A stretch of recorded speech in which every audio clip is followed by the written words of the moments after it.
beautiful nerds. Welcome to this one-shot set once again in the world of Odromia. Today, we will be following 3 new, amazing, and mysterious original characters as they explore this world and begin to plumb the depths of destiny, fate, and dare I say, what it means to be a pet owner? Question mark?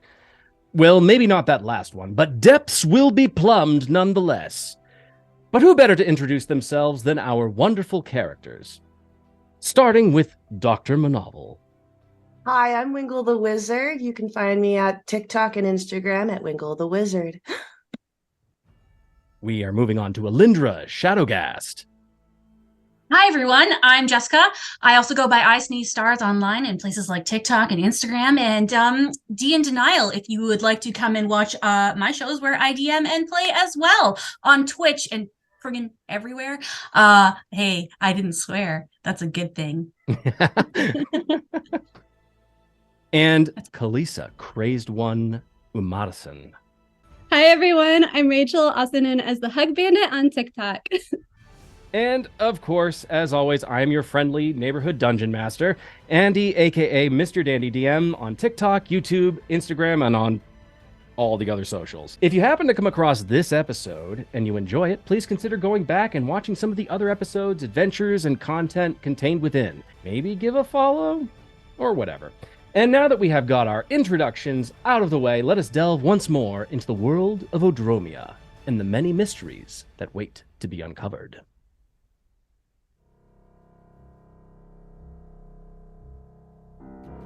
Light. Blinding, blinding light. Each of you are seated in stadium-style seating. All of you just looking around, hearing the sounds, just unbelievable cacophony of noise and music and this din. Meanwhile, you hear, above all of the other sounds, the sound of a ringmaster.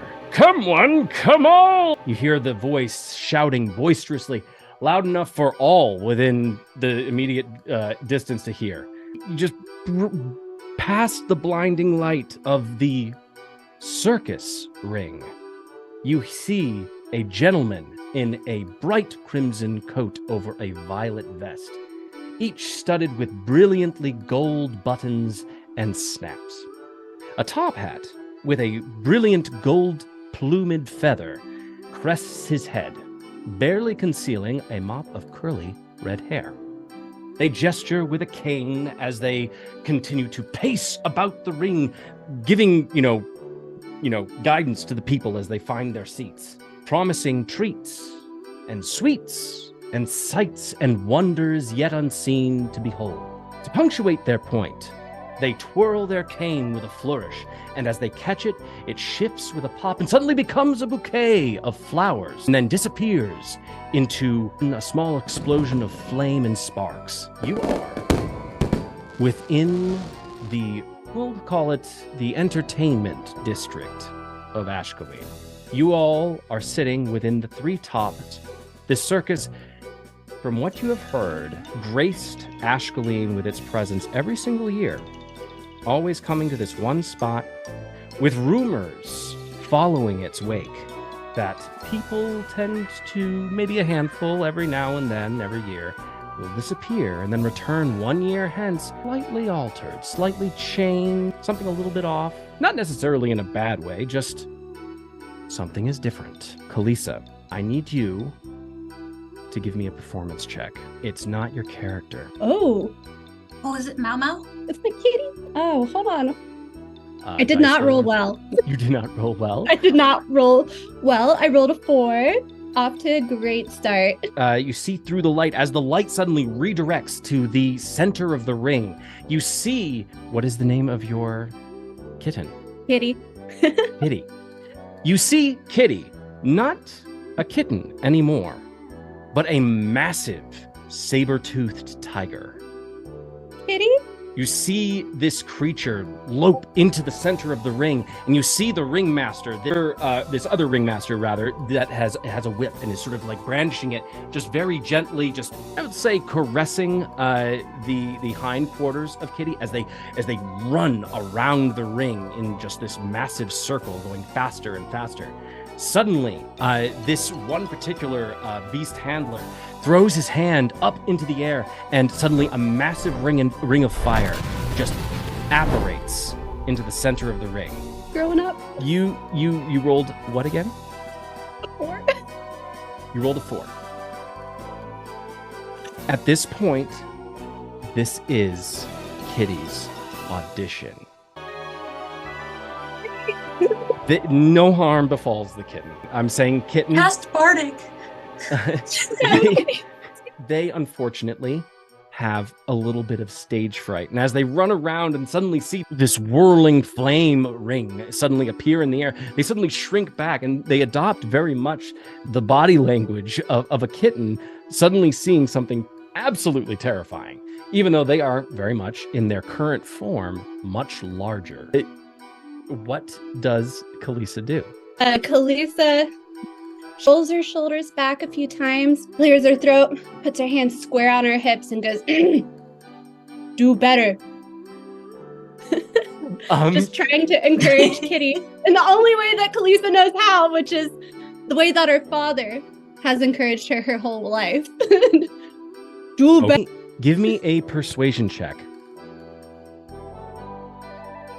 I'm not crying, you're crying. Oh no! What did you roll? You rolled a... Those dice are already retired. Yes, jail for everyone. At this point, Kitty doesn't know who to be more afraid of. It's actually very sad because usually you have always sort of presented yourself as this very comforting figure, but very much in keeping with your personal style of authoritative parenthood, very much learned from your own parents. It is not the most nurturing in this moment when, obstacles need to be confronted. I mean, they need to be confronted head on, just like everybody does in your clan. Kitty just pauses. Meanwhile, the audience very much, about 100 people currently arrayed in this tent. This is actually one of the smaller tents that accompanies this 3-ring circus. It is the early show, I guess akin to a matinee, where certain people have the opportunity to try out for this circus. The Beastmaster in the center of the ring flicks his whip. He's a very burly man dressed in sort of an animal fur skin, and you can't tell necessarily if it's real or not. He looks very like strongman-esque, if you can picture for a circus. He just comes up and you see him approach Kitty. He's like, "You're making us look bad." And Kitty immediately starts to run around the circus once again, or around the ring, and eventually returns back to Kalisa and just starts to try to push their very large head in between your legs, because not really getting the fact that they're not their normal size, or the size that they normally present as. So very much a very sad, scared Kitty at this point. How majestic. Are we in the crowd? You are. Coming up to Dr. Monoval, you are currently in conversation with a woman, dark hair, and dark skin, who appears to have very portly clothing on. But give me a perception check. I'm very happy, Rachel, that you're rolling those rolls now as opposed to later. I tested a new dice. We're rolling pretty good right now. I have Dr. Monoval dice that rolled a 17, so that makes it a 22. Hey, at a 22, you notice that this particular woman has a very courtly bearing, someone who perhaps is of nobility. You are speaking with Lady Brigida Della. For those viewing this episode, just a quick tip. if you're going to name a character, an NPC, maybe don't try and do a tongue twister kind of name, because it inevitably is going to backfire on you. You are Let's try it speaking here. The Antonio. Brigida della Antonio. Thank you very much. You see also beneath this this dress, you can't tell necessarily if it's like a full skirt or if it maybe becomes pants. It's just very plumey. You see beneath this very frilly lace neck shirt that they're wearing, the very beginning hints of chainmail. Hot. Sorry. You are currently speaking with her.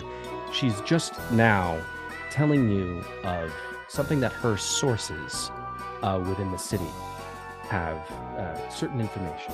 And I would love to know what this information is. Well, per your inquiry, there is a source that we in the Resistance have within Ilfang Prison. And currently, the person is somewhat of a record keeper for the prison, and they took in recently 2 small glass canisters, which housed something, a creature that I'm not familiar with, at least not anywhere in Ashcaleen. But I wanted to bring that to your attention as soon as possible, because I have other people who are interested in the Resistance, and I want to make sure that I'm doing right by those who were able to help.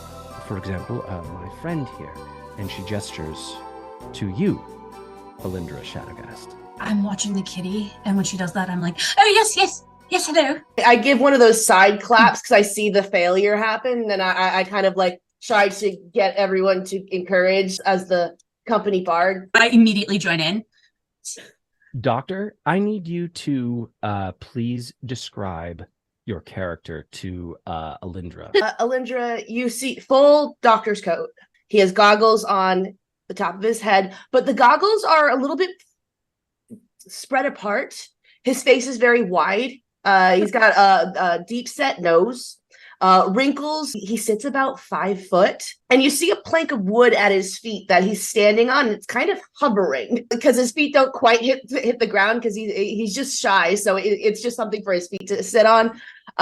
He has dark circles under his eyes, and his clothes are not clean. They definitely look like he just came out of his shift.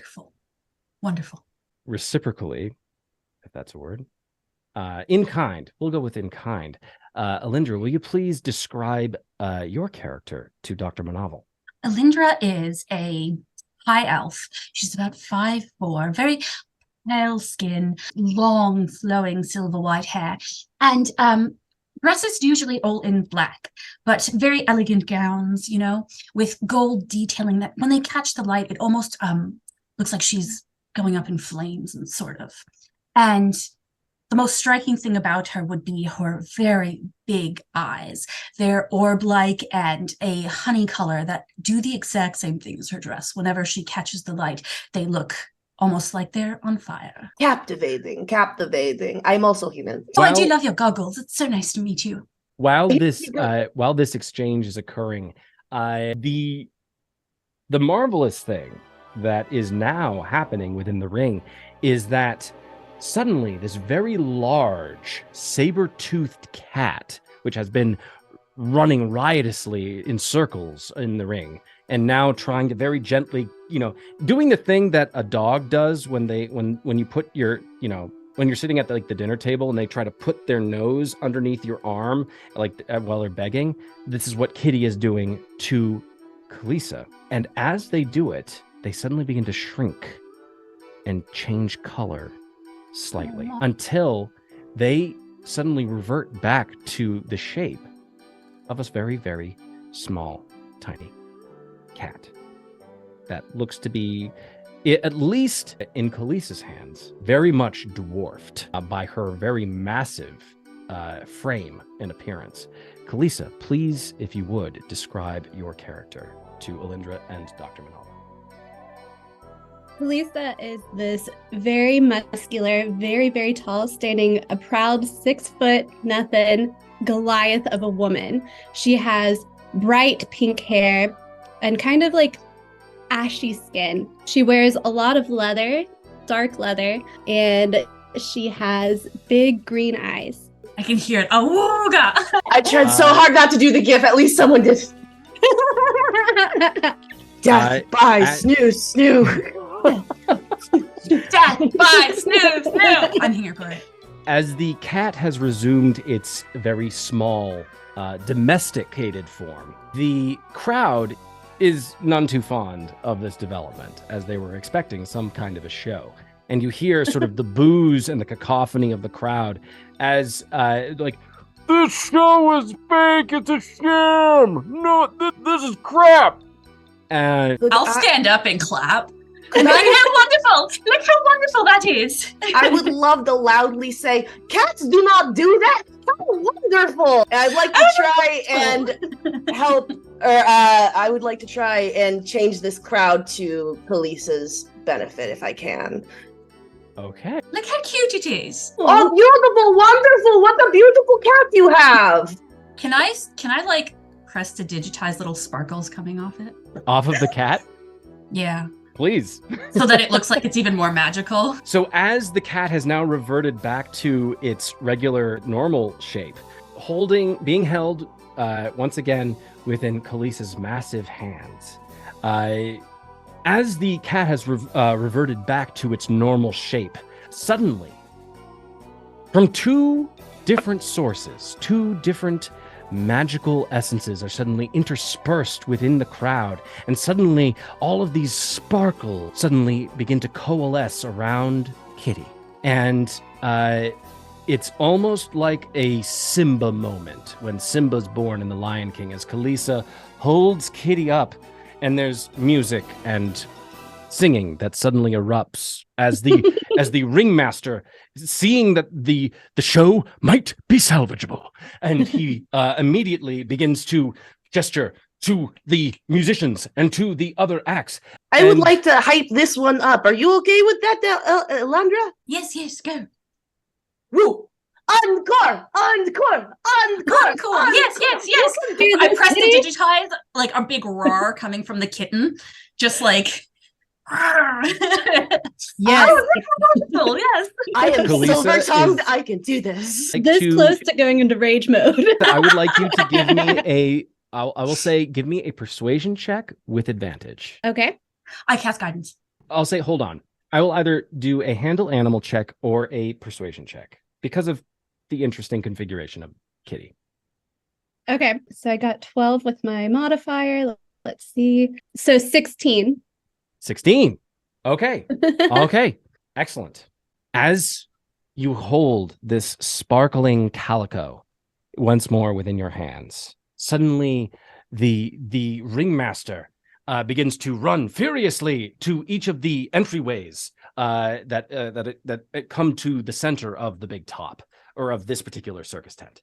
And he's like, come on. Ladies and gentlemen, I bring you a giant dwarf, Skull Crusher, and Lavath, the fattest elf. And we have Madam, and he points up to the ceiling, Madam Spell Spider. And suddenly you see this half elf, half spider shadow come like from one side of the big top of the tent, and begin to suddenly trace these spider webs across, and begin to just do a little bit of a dance to the musical accompaniment. And it is in this moment of chaos and distraction that we suddenly see Kitty once more begin to summon up the courage. And suddenly, Kalisa, do you say anything to Kitty? Yes, cat. Go. Be your true form. Kitty, you sort of like mama bird kick the baby bird out of the nest, and you just sort of like throw it up into the air. cats, being cats, land on their feet, and immediately, suddenly, they begin to anamorph into a new form, or a larger form of their current self, which is this massive saber-toothed cat. They immediately begin to weave their way through the other performers as you suddenly see this dwarven, very heavily bearded dwarven gentleman riding a unicycle across the circle, wearing full armor and juggling maces as he makes his way around the ring. You see this more rotund elf who is begin to spin these magical spells, and suddenly playing cards suddenly go and suddenly appear, and then suddenly he throws them up into the air, and suddenly a light snow begins to rain from the big top. Just like home.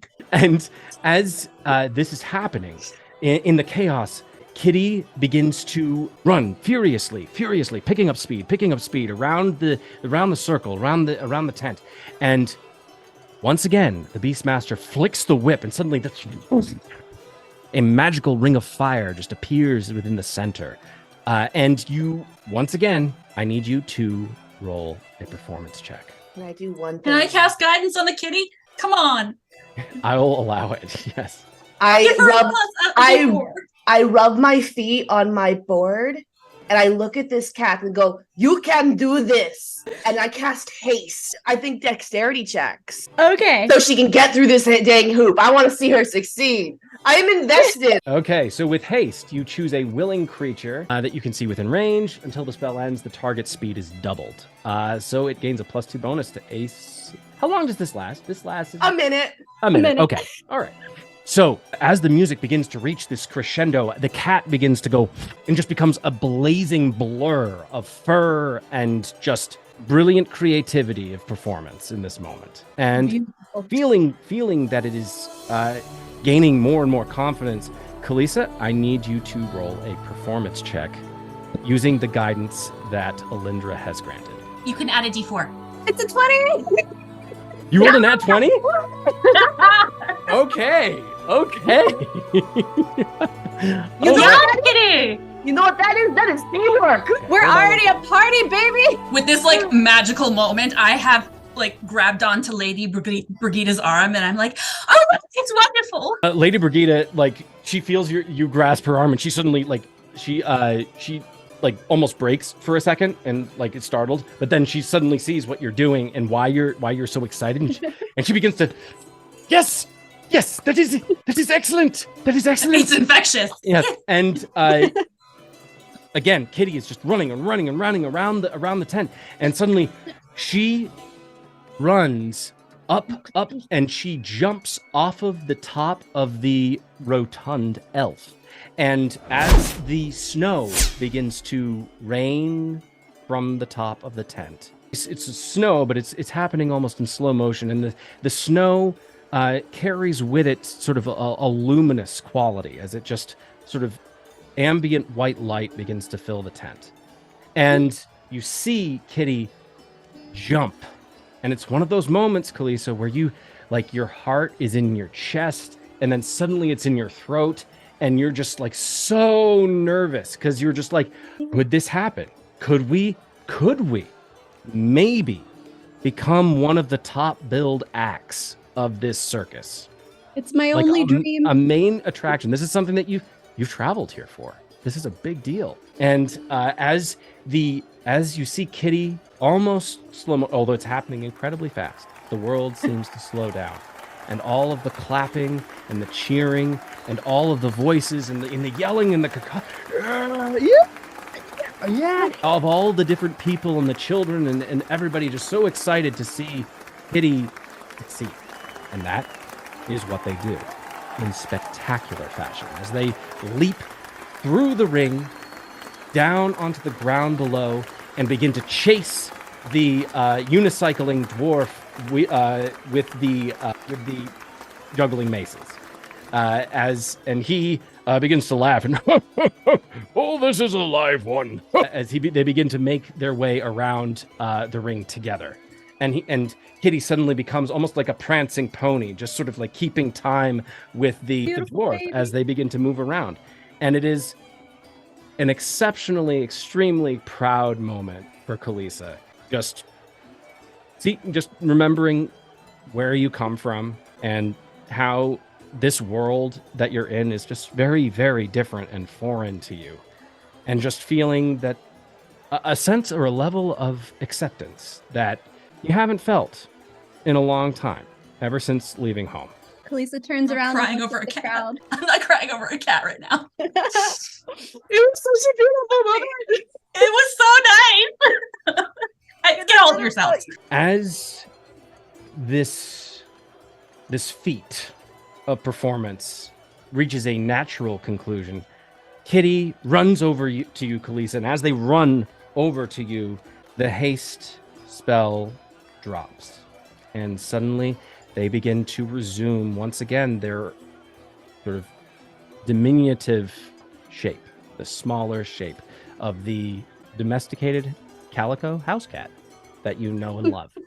And Kitty just comes up and immediately just sort of jumps up, has to do it 3 times because you are exceptionally tall, and immediately jumps right up onto your shoulder and begins to lick its paw. Just very, very proudly preening itself or themselves on your shoulder. Good job, little one. Oh, baby. This performance being concluded, the ringmaster begins to direct everyone's attention to various acts and feats. There is a strong man who enters with massive biceps and thighs as thick as massive tree trunks. There is, he looks to be, seriously, he looks to be as powerful as a bull in this moment. Nice. And he begins to lift these incredibly huge weights. In the meantime, another act involving an animal. Kalisa, you would know what kind of animal this is. It is an owl bear. And it begins to move while standing on 2 legs, and it is juggling its pups that it is like throwing up into the air. And the tiny little owl bear pups just seem to be very just very happy, like they're enjoying this whole process. So this is all happening. Meanwhile, the music has this almost this lilting, hypnotic quality to it that sort of just lifts everybody's spirits. And everybody seems to be thoroughly enjoying both the performance, but also the libations and the foodstuffs that are being sold by the many different vendors. At this point, Brigida speaks to you. Doctor, well, that was rather thrilling. If I might ask, is there anything that we might do to assist you? I would assume that you're trying to procure items? Are they being held there, or is they going to be distributed by maybe not so legal sources? That I do not know. But their presence in Ilfang prison probably does not bode well, given that the Ilfang, at least from what we know, in some of its darker depths, there are rumors that the Red Mages are experimenting on certain things. And so I am not entirely sure what is contained within the glasses that you mentioned you were interested in, but... None of your concern. It's just a personal matter. Would you be able to possibly get me a way in? Or maybe... That might be doable. That would be extremely helpful. No. And I will give you free appointments for life. Yes, you have mentioned that a number of times. Well, I don't know. I have my own toothpaste. It's great fluoride for your teeth. I will confess, I don't know the dental hygiene habits of my many followers, but I will make inquiries. And you can sort of see, like, her sort of, like, file this under things that she probably will never do. But it happens a lot. who knows? Maybe like dentistry is just not something that is just a regular occurrence in Ashcaleen. I'm trying so hard. Yeah, maybe it's a needed business here. Yeah, it's just untapped market at this She's point. literally got yellow teeth, but look, y'all have it. I'm not going to play, dude. Snap. Elindra. Just the sass. Elindra, you also mentioned wanting to perhaps gain access to Ilfang Prison because you are looking to do some reconnaissance of your own? Yes, Lady Brigitte. I've always wanted to see one, a prison, up close. That is incredibly odd. Anything I can do to help, of course. Well, Miss Elindra, would you like to team up? Of course, I will accompany you. Oh, well, as much as I trust that you are fully capable individuals, but a dentist and an elf you probably need at least one more. Oh, I think I have an idea. And I look towards the cat. Oh my god, the ugly laugh came out. I'm sorry. Don't worry. Lady I think Brigitte I got that covered. looks over at Kalisa and the cat and says, perhaps someone a little less inconspicuous, maybe? A dentist and an elf? And you want us to be more conspicuous? No, less. I mean, less conspicuous. Perhaps someone less. Who I doesn't think stand she out looks in a crowd. perfectly capable. Thank you. Let me ask. Guys, I think I should ask. And I've untangled myself from Lady Brigitte before she can stop us.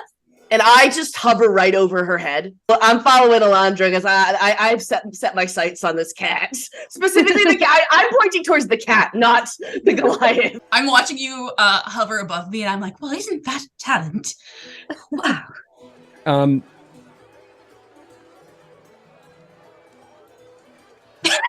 Hold, please. Okay. Okay. The ringmaster, as he's moving about, sort of like stirring up the crowd for the different performances, he suddenly sees you, Dr. Monoval, just sort of hovering just above the crowd. Not entirely sure how that is. I start the wave as I go down. Give me a performance check. I absolutely will. It's a 1, you just fall. It's not a 1. I just need to check to see if my, because I think is it all charisma checks? It's charisma persuasion and charisma deception, so not that. But I did get a 17. On a 17, Dr. Monoval hovers and I'm like the cool dad.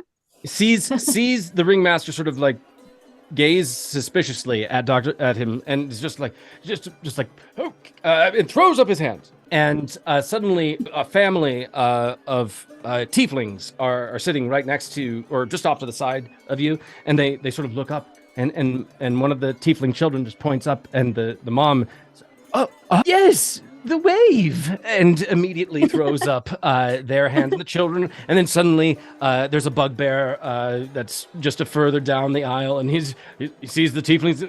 And then suddenly the whole ring, all the people seated begin to make the wave as the ringmaster suddenly it's sort of like gestures with acceptance. Yes, yes, part of the yes, Mr. DM, my level of DM.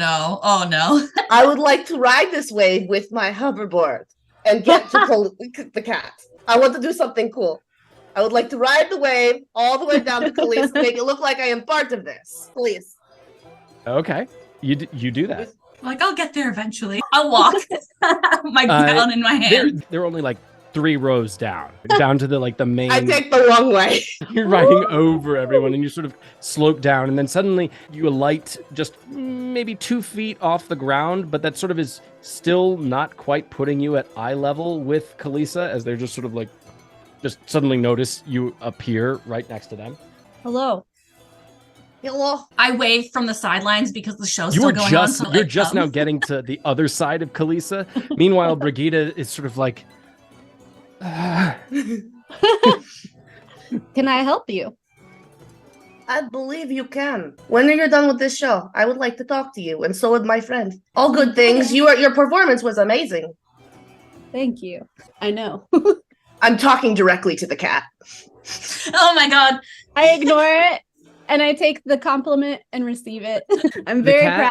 The cat does not pay you any heed, Dr. Monoval, as it is still very much just gingerly licking its paws and just very much just focused on just every now and then just sort of curling around in Kalisa's hair on her shoulder.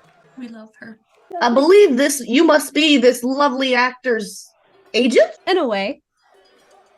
Beautiful. My name is Dr. Monoval, and this is my friend Elindra. Hello. I pull you the last 10 feet. Oh no, the show is still going on. We can't get... Oh, hello. Very nice to meet you. Elindra Shadowghast. Say hello, Kitty. I hold out Kitty. Kitty, Kitty just, like, if a cat could have a pouty face, it has a pouty face in this moment as it has suddenly pulled from what he thinks or they think is a very safe... Is it a he or she? I don't think I've asked. I don't know. They are very, once more in your hands as they had found a very nice safe perch on your shoulder, and they sort of, it's not nope cat level, but it's definitely getting there, or grumpy cat rather, as Kitty is suddenly presented to Dr. Monoval and Elindra. I apologize that your handler did not disturbed you, and I bow. I will put my hand out for it to smell and then like scritch the ear. I see the effort that Kitty, you guys are putting into this, and I accept. You rolled a nat 20. Like, you rolled a nat 20. Kitty, upon getting the first of the ear scritches, suddenly is just like starts to very loudly purr, or you would assume it would be loudly purring if you could hear it over the cacophony around you. But it starts to like do that kitty or a cat thing where it sort of curls its head around and tries to get like all of your hand around its head. I have been accepted by as one of its own. My life is complete. I immediately trust them because Kitty accepts. At this point, Elindra, I need you to give me a perception check. What is my perception is? That is 12. Well, 12. You look behind you and you see Lady Brigida just sort of mime. Oh, yes. Would you be interested in some work? Why don't we get the drink after this? How about that? Let's go get the drink together. My treat. We'll talk to you about what we think that you'd be perfect for. Looking at the cat still. I place Kitty back on my shoulder and kind of scritch her a little bit. And I nod. I'm feeling the vibes. Drinks sound nice. We'll meet you in an hour. I suppose we'd be right up there then. Okay. In my mind, I'm thinking that this is like a new circus job and you guys are trying to like poach me. And so I'm really excited, but I'm trying to play it cool. But you're doing a very good job. Thank you. I'll lean down to Dr. Monoval. I'll lean down to Dr. Monoval and be like, I think the cat belongs to this lovely lady. He is not the mastermind. Well, quite possibly they might be, but we may have to talk with the lady before we can. That's why I invited them to drinks, both of them. But I look up. You're invited too. I thought I always was. Apologies, and I give another bow, very deep. Meet us in an hour at what would be the closest tavern or the drink. There's got to be at a carnival. There'd be somewhere to get drinks, right? There's actually a couple. There's a handful of different taverns, pubs that you, especially in this district, there's no shortage of watering holes to wet your whistle. I would like a nicer one. I'm going to wine and dine that cat. I mean, both of you were both invited. We could stop and get some milk, perhaps. That's a good idea. I like you. I like how you think. Yes. Cats, and you could see him. Cats drink milk. He puts it in his notes. So, Dr. Monoval, there is one place that you frequented while being in the city. You liked it because it wasn't necessarily incredibly busy, but it was it had decent fare, and you found it to be within your budget. And this particular one is known as the Wretched Spade. We will meet you at the Wretched Spade in an hour. Is that okay with you? And I'm looking at you directly. Yes, wonderful. Fine. We'll be there. And I kind of pat Kitty on the head. And I give another bow and I nod to Elindra, and as we're walking away, I go, "Where do we get milk?" I'm sure Lady Brigida must know. Okay. This poor woman. And then you see milk ? As you begin to make your way down one of the many exits into the shadows of the big top, the music and the din of performance all around you, you begin to see like a handful, not many people. Many people are still enraptured by the performance, but you see a handful of people begin to leave, as people do, as they begin to head out, because there are still many booths that are within the Circus Bazaar that is awaiting you outside.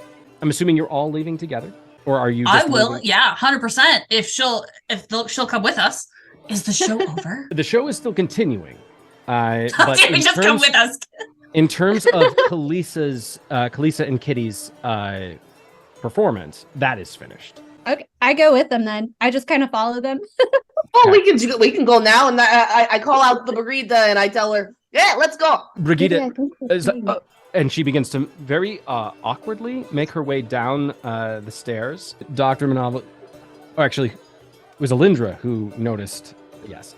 Elindra, you can only assume that it is due to the fact that this person probably is wearing a hefty amount of armor underneath their robes, their courtly robes. As they begin to make their way down, as you are exiting, Kalisa, you see the ringmaster approach you, the one wearing the bright crimson coat with the violet vest. He comes up and he doffs his top hat, and you see something you didn't notice before, but amidst the eruption of curly red hair underneath his hat, there are two very dynamic horns that extend up and curl multiple times as they descend and go towards the back of his head.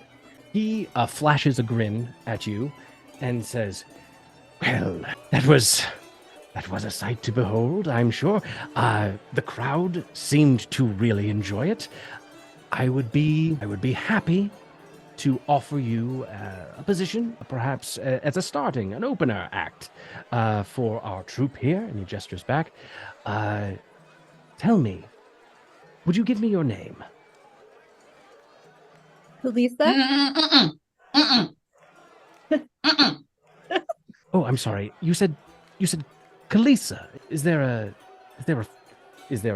another part of your name? Is there a last name? I look over at them and I see that, I don't think that Monoval doesn't understand what's going on, but Wingle does.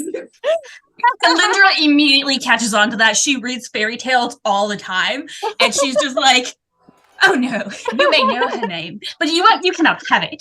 Oh, what is your companion? And he gestures at the cat. Can I roll a perception check? Or is this too late? This would probably be more like an insight check. Okay. Can I roll for insight? Dr. Monoval. So I have telepathy. And I can see that Elindra is reacting in some way. And I just kind of, in your head, the fuck? I don't know, that seems like a very Faye thing to say. And I say that out loud, just FYI. I don't even respond in my head. You just say it out loud? Yeah. Just blurt it. Faye thing to say. Well, Kalisa's not from around here, so does Kalisa know anything about the Fae? Give me a history check. Okay. I definitely do not. Oh, I'm surprised. I rolled an 18. Oh, you know. I know. I got this. In terms of what you know, it is not something that is historical fact by any means. What you know is from what you've heard from the many travelers that have encountered your clan in the Midney Plateau. Just people who have passed through and shared just fantastical tales as they've made their journeys south or north. And the Fae are known to be a tricky bunch. They tend to make interactions with people, make deals, and have powers that are definitely beyond the powers within anyone you've encountered in your clan. They are very mischievous individuals. That is about the sum of your knowledge. Okay, so I look at Elindra and I give her like a knowing nod, like a thank you. And then I turn back to this creature and I say, "This is Kitty Sucksaplenty and I'm Kalisa. You can suck my big toe." And I just walk away. That is not how I saw that going. Was wonderful there. I believe you're not getting her as employment. And I walk away with a very snarky behind this. My apologies, sir. My apologies. Kalisa, that was badass. The redheaded, black-horned individual puts his top hat back on his head. Well, that probably for the best. And strides back into the tent, and is lost to sight as you exit out into the main bazaar. Once entering the main bazaar, who has the highest passive perception? Let's see. I have a 15. 14, so you're good. You're above me. I'm 11. Got it. Okay.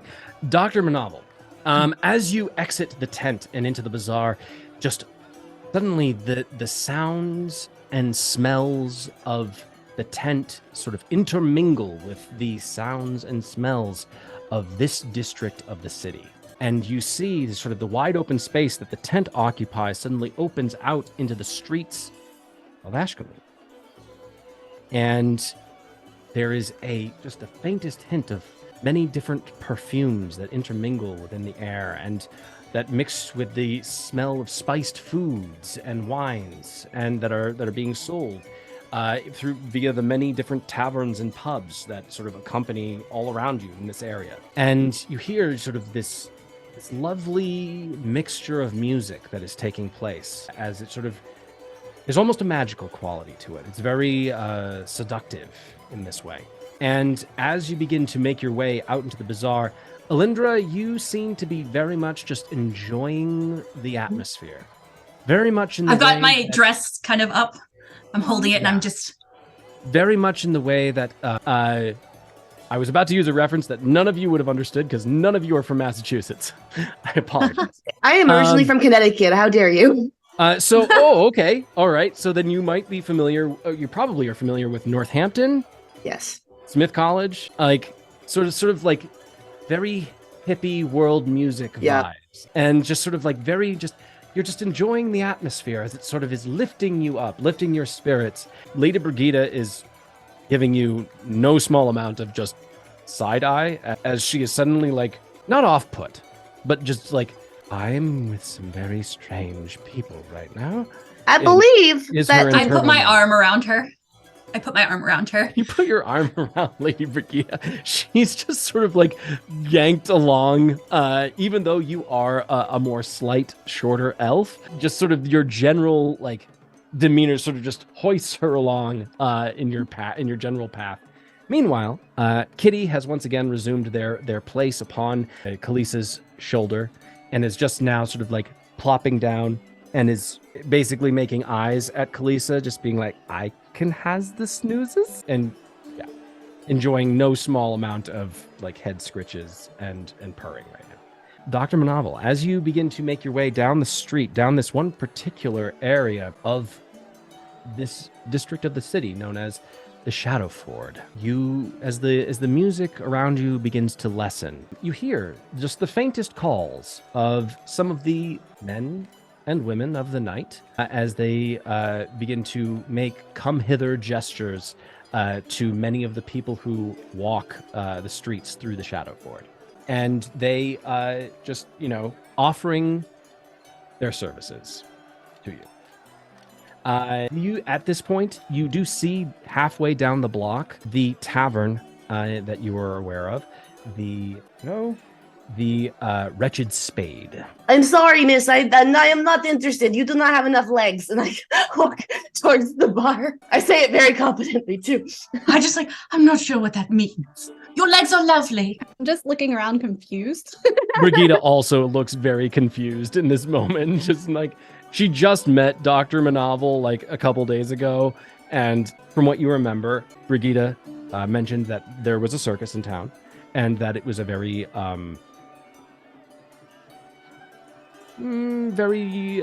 safe place to have a private conversation because it kept people from prying eyes. Incorrect.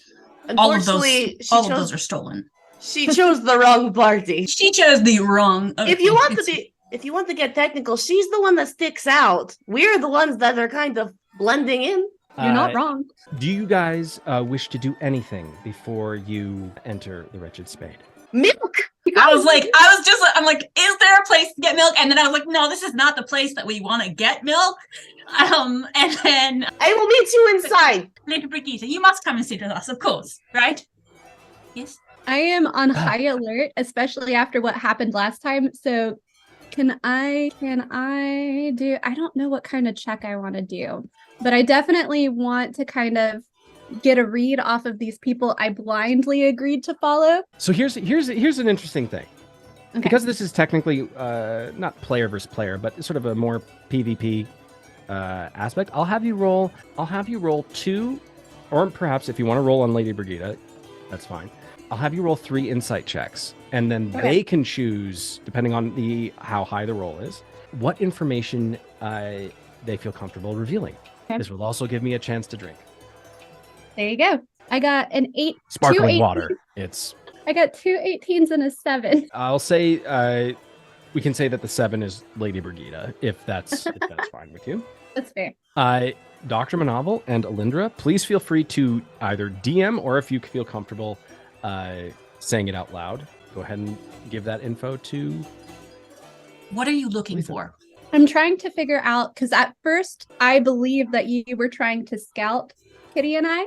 And so now that I'm kind of following you and kind of watching you interact, I am suspicious of your intentions. And so I guess what I'm really trying to figure out is if you are trying to hurt Kitty and I. You get no malice off of Elindra whatsoever. Okay. You passed I believe that I have said that I have a job for you. I just did not say what. So I am in fact scouting you. I am telling the truth, and I would like to press this fucking cat. So I need some milk. It's completely genuine.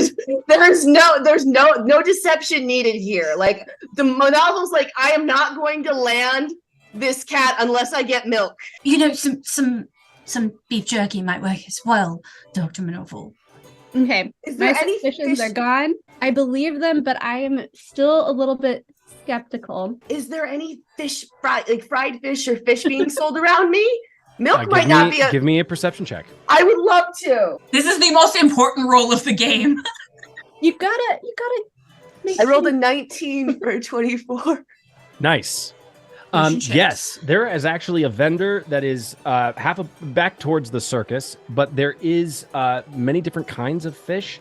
This is all stuff that has been pulled. It's freshly caught and breaded. It was caught from the ocean probably this morning, and looks to be sold at this one particular vendor on a stick. It's like a fish on a stick. I'll buy one of each because I don't know which one they want. Okay. The vendor, an aged looking Aarakocra, sort of just, there will be 3 copper pieces. I give him an entire gold because I have no concept of money. Thank you. He takes the gold. I run back with like 5 different fish on a stick. He closes down his store. He's done for the night. He takes the gold and he bites it in his beak, and then he just puts it in his pocket. And he does exactly that. He just begins to just close down for the evening. Is it? Talos preserve us. And I'm like, damn. At this point, are you handing the fish stick to? Okay. I kind of assumed that they kind of went into the bar, and then I came in like a minute later with like, Gibby, I got you. So we're just sliding in. Yes. Also, I would like to point out, unintentionally, of course, but fish sticks are now canon.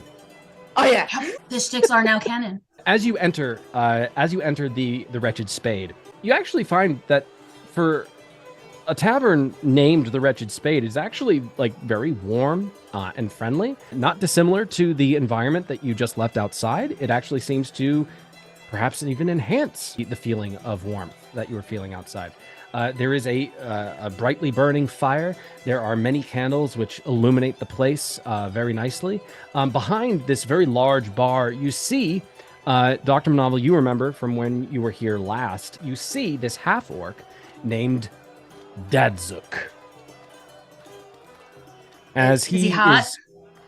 I had to ask. I'm sorry. His name was Dad. I mean, That's Daddy. not saying anything. Come on now. come on, Daddy. The wretched Give spade me. bartender.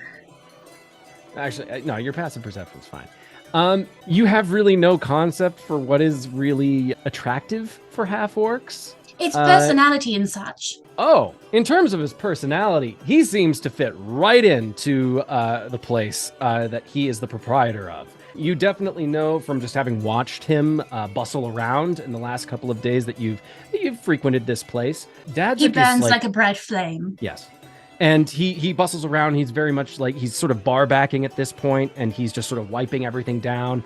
He has like a glass that he's just like cleaning now.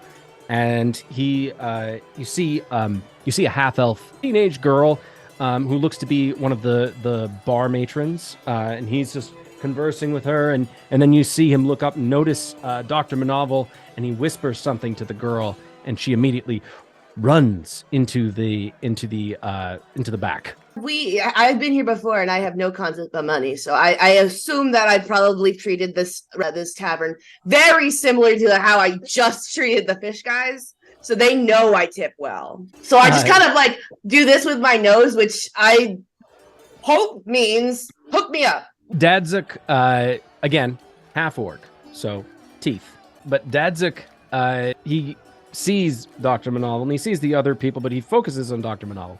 Hey, doctor, was it? Yes.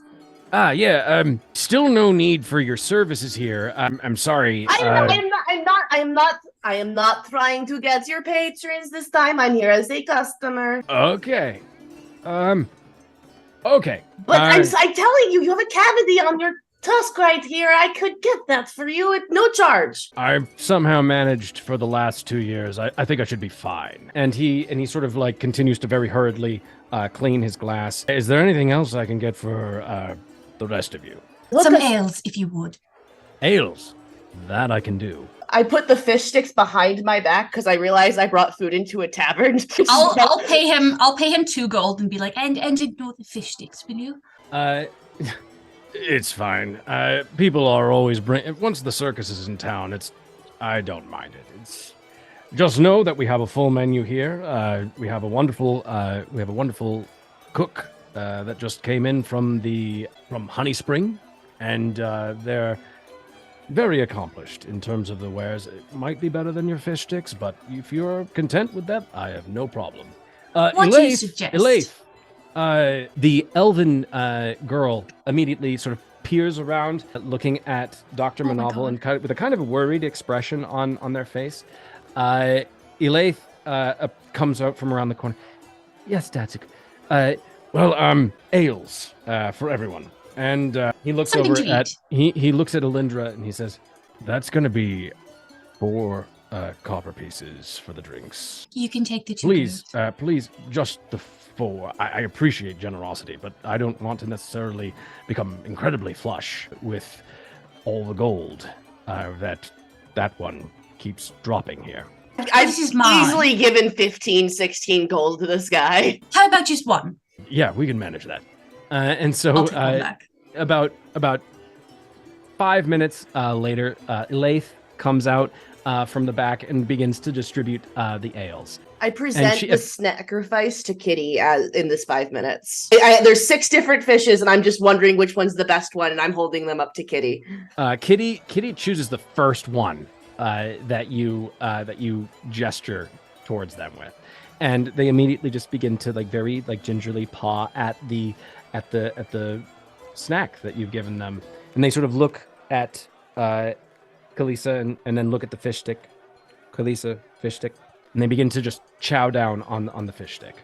I grab a fish stick and eat it to show Kitty that it's safe. Kitty eats even more ravenously in this point. The performance, of course, has tired them out, and they're just very hungry. I look at and see you eat one that I offer to Brigitte and Elindra as well. Brigitte very slowly just takes a fish stick and just begins to nibble on it. I go and sit myself right by the fire, as close as I can. And At this point, some of the other people wandering the street have begun to enter, and Dadzuk, his attention is now directed towards them, and he starts to begin to converse with them. Lady Brigida, you Yes. mentioned something about the Red Guard. Oh, yes. The mages, the red mages, which are loyal to the Queen, Queen Nyla Lee. It is rumored. I have not encountered it firsthand myself, but it is rumored that they are conducting all manner of experiments on some of the prisoners that are of no use in the North Docks, working on the sky ships there. And so I don't know what you intend to gain in your particular reconnaissance. I was just mentioning to Dr. Monoval that something matching the description of some items. I have some items that have been lost. I would like to get them back. And I look at Kalisa specifically, not the cat. And I go, and we would like to, if you are, well, you are unemployed at this time. I just watched you. You seem very capable, and I thought that maybe you would like to team up with us. I just met Elindra, but she seems lovely. She has very nice teeth. I do brush them every night. As does your saber-toothed tiger. The kitty just sort of looks up from eating their fish stick and is like, you are a very, very handsome cat. I chew on my fish stick and I kind of stare a little skeptically, but I know in my heart that I don't have a lot of options. So I lean forward and I go, what is this job? We have to go into Ilfang prison. And Elindra has reason to go there too. I have some items that have been stolen from me, and I very much need to get them back. I see. Lady Brigida can pay. Hey, you say? how much, Miss Brigida. it looks like she's trying to think of different excuses that she might be able to bring to bear in the face of, but then she's like, she doesn't Brigida. want to disappoint Elindra, and so she says, yes, our group, Kalisa. And she, at this point, she looks very seriously at you. Are you aware of what's occurred in the city within the last week? I am not. Well, currently, the kingdom of Nimrion is very much in flux. There is currently much chaos existing amidst the royal family. The queen has taken upon herself to launch a full-scale coup against the king, who, as you know, perhaps, are you aware that there's a war on with the elves in the north? A war? Yes. Yes, Doctor. A war. There is a war. The elves in the north, in the Crystal Expanse, have chosen in this moment to invade. They claim it's due to the fact that one of their princesses have been captured or gone missing, and is perhaps dead at the hands of the human king and his forces. And so King Gleef has taken his army north, and it is at this point that Queen Nyla Lee has chosen to upend the kingdom and taken the crown for herself. I don't care for your politics. What I care about, Smack. I care about me, and I care about Kitty. Can you take care of us? She sort of ponders this moment, this moment of like disinterest coming from you, just like the entire castle or the entire city could be on fire, and you'd be like, "Did it?" And Lady Brigida, some people just need a home to fight for. I know that. I do. It is very difficult right now. I'm currently, she whispers this in hushed tones, I'm one of the leaders of the resistance. We are still loyal to King Gleef, and I wish there was a way of rousing the common folk in a way that would rally the city to our cause and preserve the ruling body of... Well, that's easy. I get excited, and I go, like the circus? I was going to say dental hygiene. I was going to say perhaps finding out, the people that are being held in prison, Ilfang might have some people that, have gone missing. That's what I was about to ask. Lady Brigida listens to every single one of your responses and is just keys in on Elindra because this response at least makes a little bit of sense to her. And she yes. So there are several members of the Resistance who have been captured recently, and there's at least in terms of our spies. There are at least several members, people newly arrived from the north, who were captured outside one of the ambassador's offices. And so, many of them have been taken, these new people who are refugees from the north, and they are immediately sent off to Ilfang prison, and from there to the North Docks to work on these massive sky ships that now prowl the skies above the city. And so if there's any part you might play in perhaps freeing any of these members of my company, I would be greatly in your debt. And so, to your point, if you were to do this service, Kalisa, I would be most happy to provide you any and all financial assistance. Okay. To be honest, I didn't hear or understand half of what you said. Here's my counter offer. Oh my God. Enough money to start my own circus, and you give me some men to work in my circus. How does that sound? It's a good deal. It's a very good deal. I'm currently pondering what kind of role this is going to be. Oh my God. Whatever it is, it has guidance. Oh my God. I'm gonna say this is persuasion. Okay. Give me a persuasion check, and you're saying she still has guidance. I'm giving it to her again because she's just so dang charming. Oh my goodness, I did not expect that. This is going to be a very high DC though. Just know that. I did not make it. I got a 6. It was shot. What did you roll? A 16. Okay. I'm gonna cry. Lady Brigida doesn't slap you down out of hand. She hears your request, and given everything that is currently happening within the city, politically, economically, the whole world, our whole world here being thrown topsy-turvy, I might find it difficult to provide you with a 3-ring circus and people to employ in it, but I can probably do the next best thing. My family has a large store of treasure that we still distribute every now and then to the less fortunate. Perhaps if once this conflict is over and right government and governance is restored within the kingdom, perhaps I would be able to reward you with some of that. I'm hearing a lot of perhaps. I hesitate to make promises that I don't know if I can keep. Okay. I look at How Kalisa. about 15 gold down? I take Kitty and I go, sidebar. I want to see what Kitty has to say about this. Okay. I think we've chosen well. Kitty, I think we can still get the circus. Kitty, It's Kitty, in not the a meanwhile, it's almost a wink in this moment of acknowledgement. Kitty, if we play our cards right, I think we have a real shot. These people don't look too bright to me. They keep talking about these politics, and Can I see if I hear this, please? Okay, I have a really cool thing to do. Okay. As a bard, I have universal speech.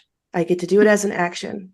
I also have telepathy. Kitty's mine. I say, we will treat her with much respect, and she will be taken care of. And you will get all the head scritches that you want, and there are more fish sticks to come. That's Oh what my you God, say. that is the best thing I've ever You are heard. a good kitty, and we need you. Kitty, once staring very intently at Kalisa, very slowly turns its gaze, its entire head turns and looks at Dr. Monoval with unblinking golden yellow eyes. And you hear a voice. Oh, shit. Dr. Monoval, you hear the voice, the inner monologue of, or is it a dialogue now, of Kitty. You promise to be nice to her? I will be so nice to her, and as will my friend. I will protect her. I will die for this cat. Well,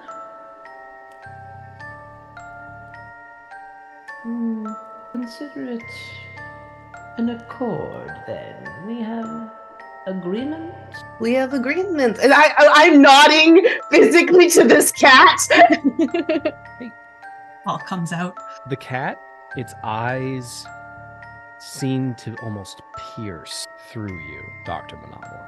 If you hurt her, I will eviscerate everything you hold dear. Well, unfortunately, I don't hold anything dear. But you have every right to destroy me if I am not true to my word. And there is no deception roll here. I am being authentic with this cat. In the midst of this silent conversation that is taking place between Dr. Monoval and Kitty, what does Elindra and Kalisa do? I pick up that Kitty has shifted their attention. Oh, yeah. It is very plainly obvious that Kitty is very much staring directly at Dr. Monoval. I kind of am trying to figure out what's happening, but I think I'm beginning to understand that we are going to accept. And so I'm just watching the silent conversation that's taking place. Lady Brigida looks at Elindra and says, "What is going on?" No, but they're very cute. Almost as if someone has yelled "cut" on the scene. Kitty suddenly changes demeanor, changes expression, returns blinking, licking paw, doffing its ears, then looks up with big yellow eyes at Kalisa and just sort of like very gently nuzzles your cheek. I understand, Kitty. We accept. Oh, well, Lady Brigida says, it seems that you have your help. And she, at this point, Lady Brigida just reaches out to Elindra and says, do be careful. Please don't make any unwise decisions. I would hate to have any harm come to you, potentially your death be on my hands in any way. Please take caution where you can. Yes, Lady Brigida, you mustn't worry so much. That's impossible. I squeeze her hand. Dr. Monoval, I hope you find what you're looking for. Would you be able to get me some ways in or yes, options? I was going to mention that. Currently, there's been some information that has passed between myself and some of the information brokers that currently work within the city. And one of the is actually a bookbinder who has been most helpful to the resistance, who has said that the best way to infiltrate Ilfang currently lies within the sewer grates, the canal that enters beneath the prison structure. That would probably be the best way to approach. Are we sure there's sewer grates and not storm drains? It's just Elindra's like, no. I personally have not seen them myself. I do trust the source of this information, though. At least I can do this. And I press to digitize Dr. Monoval's code clean. Brilliant. I've been meaning to do that. You do what? I press to digitize the code clean. There we go. Uh-oh. Shit, what did I just do? Oh, wait, hold on. I have a reaction. Oh my god, does it not change? Oh, fuck. Oh, no. Hold on. Dr. Monoval. Is it only when I'm talking? I use gift of gab. That's only sorry, what was that? No, it's you alter the memories of the listeners. It doesn't mean it has to be something I said, right? No, fuck. Oh, shit. Bitch, I'm ready with my counterspell. What just happened? Oh god, counterspell won't work on this. What you guys see? So what happens is you prestidigitate it, and a vision shifts. It's ever so sudden because I have decided self as at will. So you see it really quickly, and all you see is like purple really quickly, and you see, and I come back with a clean coat. Oh, thank you. Can I roll to see if I caught that? I don't think that you guys couldn't have seen it. I think the only one that Brigida was talking to you, so I don't know if she saw it, but I you saw me. I'm telling you this. I mean, Elindra was looking directly at Dr. Monoval when she cast prestidigitation. Give me a perception check. Shit, that was quick. It's 11. 11. Yeah. Whether it is the firelight or the candlelight playing shadows across the walls and across the faces of the people around you, Elindra, for the very briefest of seconds, something about Dr. Monoval's face seems off. The nose disappears. The eyes get bigger. And there are suddenly two more of them. And they change in color. And the frills of their shirt and their coat, that sort of very high, almost like a sort of a mini tie / cravat around the neck, suddenly look like it becomes almost damp and splaying out very slowly. This lasts for literally a fraction of a second, but it is something that you notice because of the spell that you just cast. That's amazing. Oh my god. And then he's back. And then he's back. Nobody else notices this. It is because Kalisa is still very much just talking to Kitty. Kitty is very much just enraptured by Kalisa. Brigida is talking to Kalisa sort of very intently. The only person who seems to have noticed anything is Elindra. Dr. Monoval, what do you do? What on your face right now? Is it fear? Is it anger? What am I seeing? It is exactly this expression that I have right now. Just a, what's this? In your head, because I've already spoken to you in your head once, I can explain. There is nothing to fear. I am not here to harm anyone. Everything I have said is truthful. And if you would like to incite me, I am telling the truth. There's just there's like half a second where she's just looking at you, not blinking, and then really quickly 3 or 4 little blinks, and it's like, what a lovely shade, purple. And then that just goes back to the conversation with Lady Brigida. Was that in your head or was that out loud yes, again? that was in my head. Thank you. And you can see he at this point he averts eye contact with you. Lady Brigida, at this point, she hands you a map of the city. And this is a map out of game that I have shown all of you. And I believe everyone has access to, if you would like. I believe I have it pinned in our Discord. Ashcaleen, right? Yes. This is a map of the city. He points out the route that you would want to take. And this route goes through from the Shadowford, goes to the Merkden southern docks, and then goes up past Winter's Hold Keep, and then makes their way down this staircase that descends along where the North Docks used to be, where the ships used to come into the North Docks, and it descends down until it reaches Ilfang Prison. To get down and through to Ilfang, you have to go through the what is considered to be the place where the 1% lives, the rich governors' mansions, and the satraps and lieutenants and the nobles where they hold their courts when they are in town. Lady Brigida shows you the map and points out the route and says, "This is the best route to take if you're trying to avoid the Red Guard right now. I know at certain times they tend to be more hands-on and tend to take a more vested interest in people who, I'm sorry to say, are not human." It's not a problem. So, should we manage to be caught, we would be brought to Ilfang, would we not?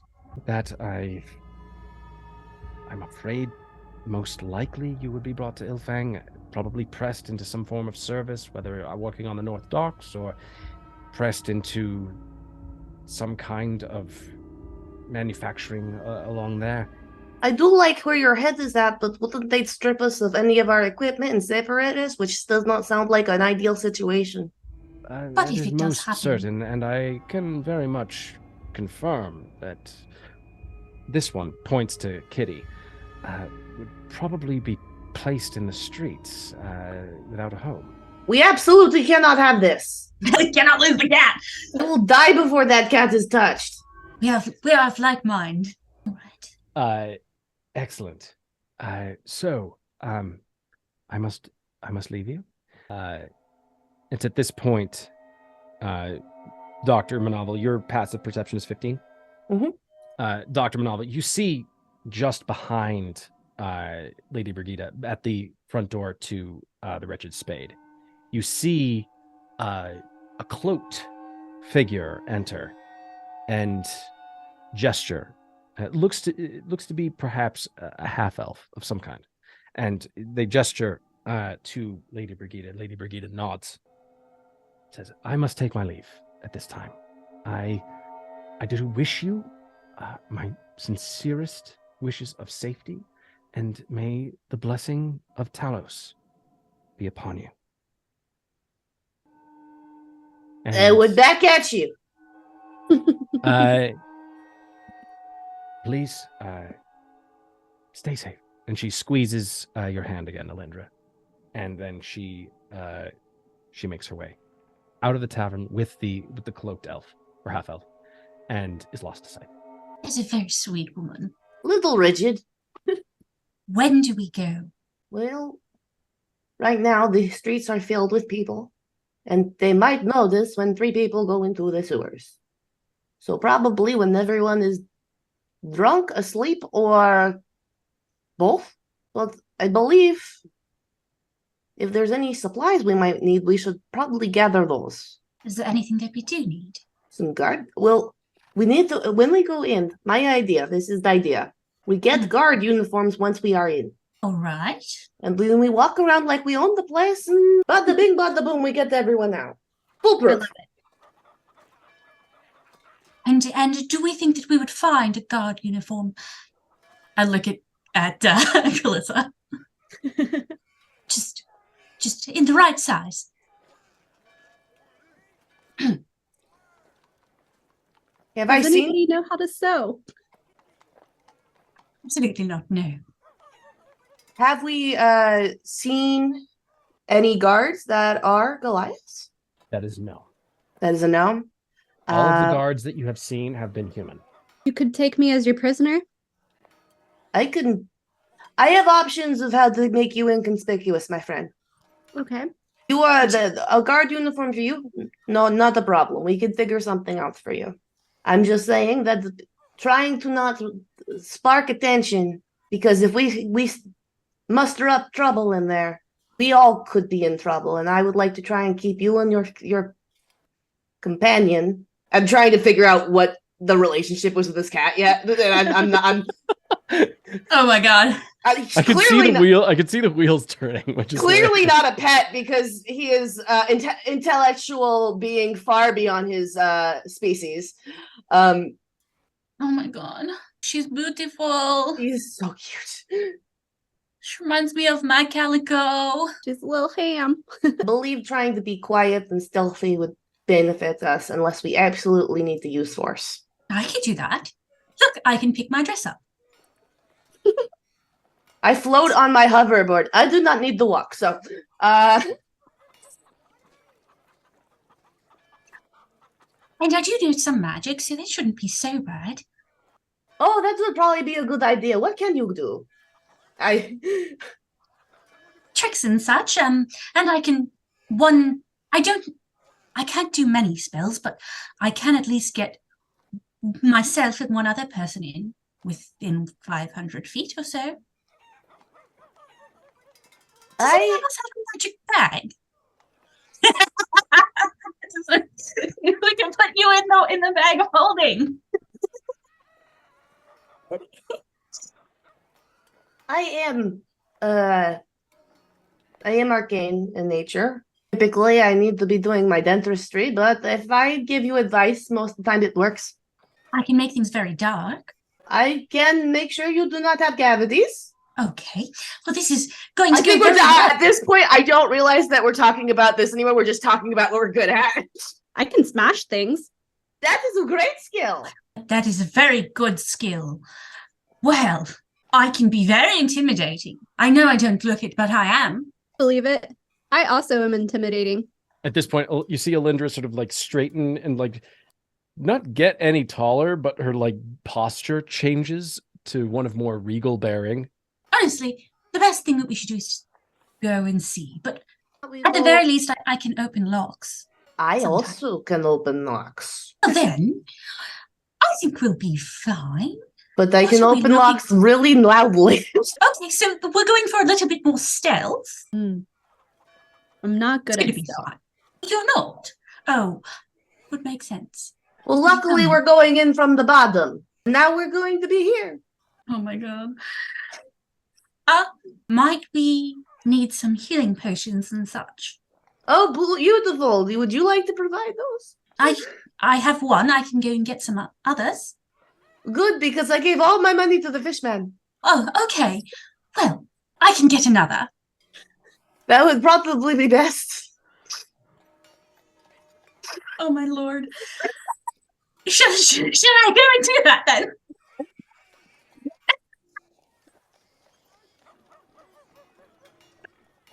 Oh my god. Just gave all of my money to the fishman.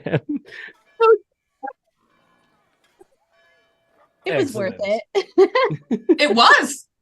It Definitely was. worth it. Yeah, it made fish sticks Oh my canon. god. You Okay. made your way to make fish sticks canon, so we salute you. I'm like looking, I'm like, do I have any healing spells? I do. I'm a bard. Oh, thank God. It's not a lot, Okay. though. I'm gonna get one extra potion to bring along just in caseies. Okay. So you're gonna look for a place to purchase one? Yes. Okay. All right. Give me. Actually, you have the map in front of you, so I'll say you're able to find this. Hold on one second. I also would have bought one earlier when I got here because I do have one. So I probably know of a place, right? Yes. There is a potion place not far from where you are. You remember, because when you first entered the city, Elindra, it is where you actually got your current potion that you have with you. The establishment is called Genius in a Bottle. It's a lovely place. Makes me feel very smart when I go there. I am actually proficient with alchemy. Would I know of this place?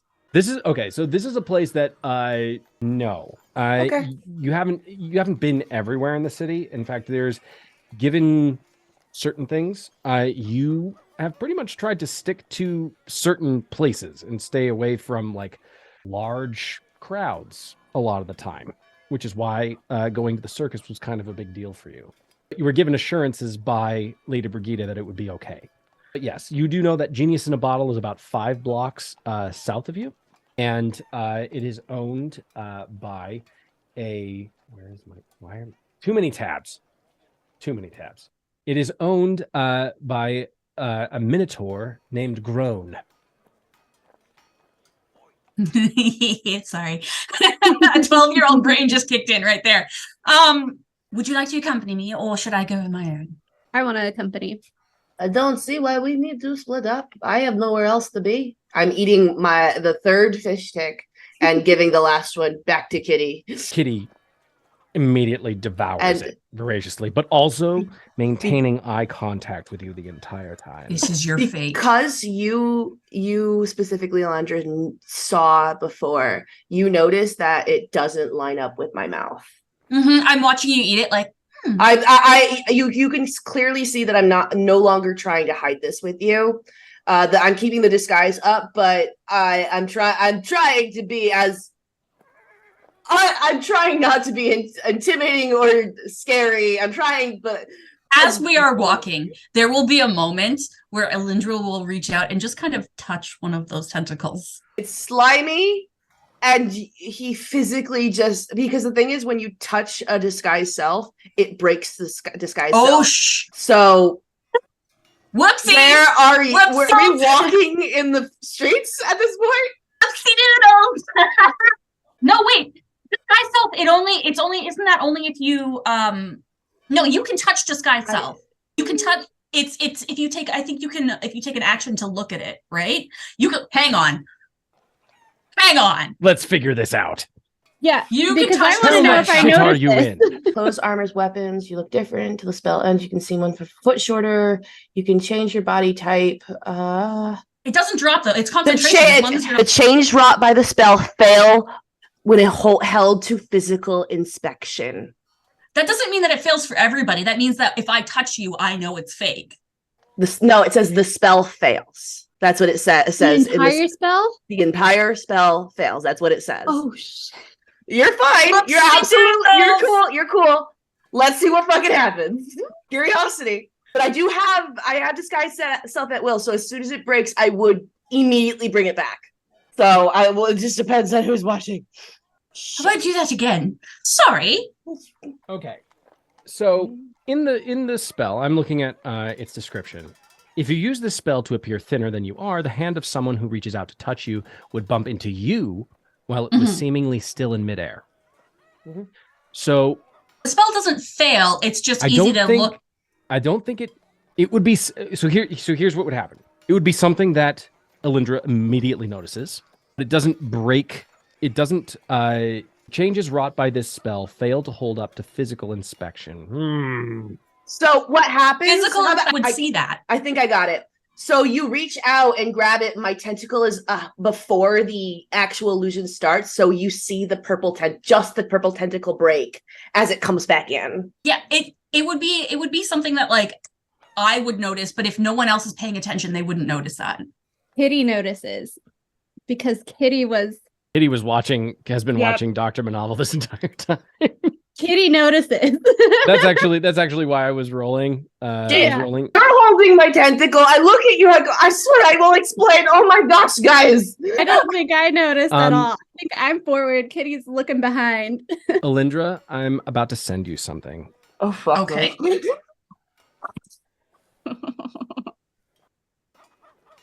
This supposed to be a secret, guys. Well, I don't know what you wanted from me. I didn't realize.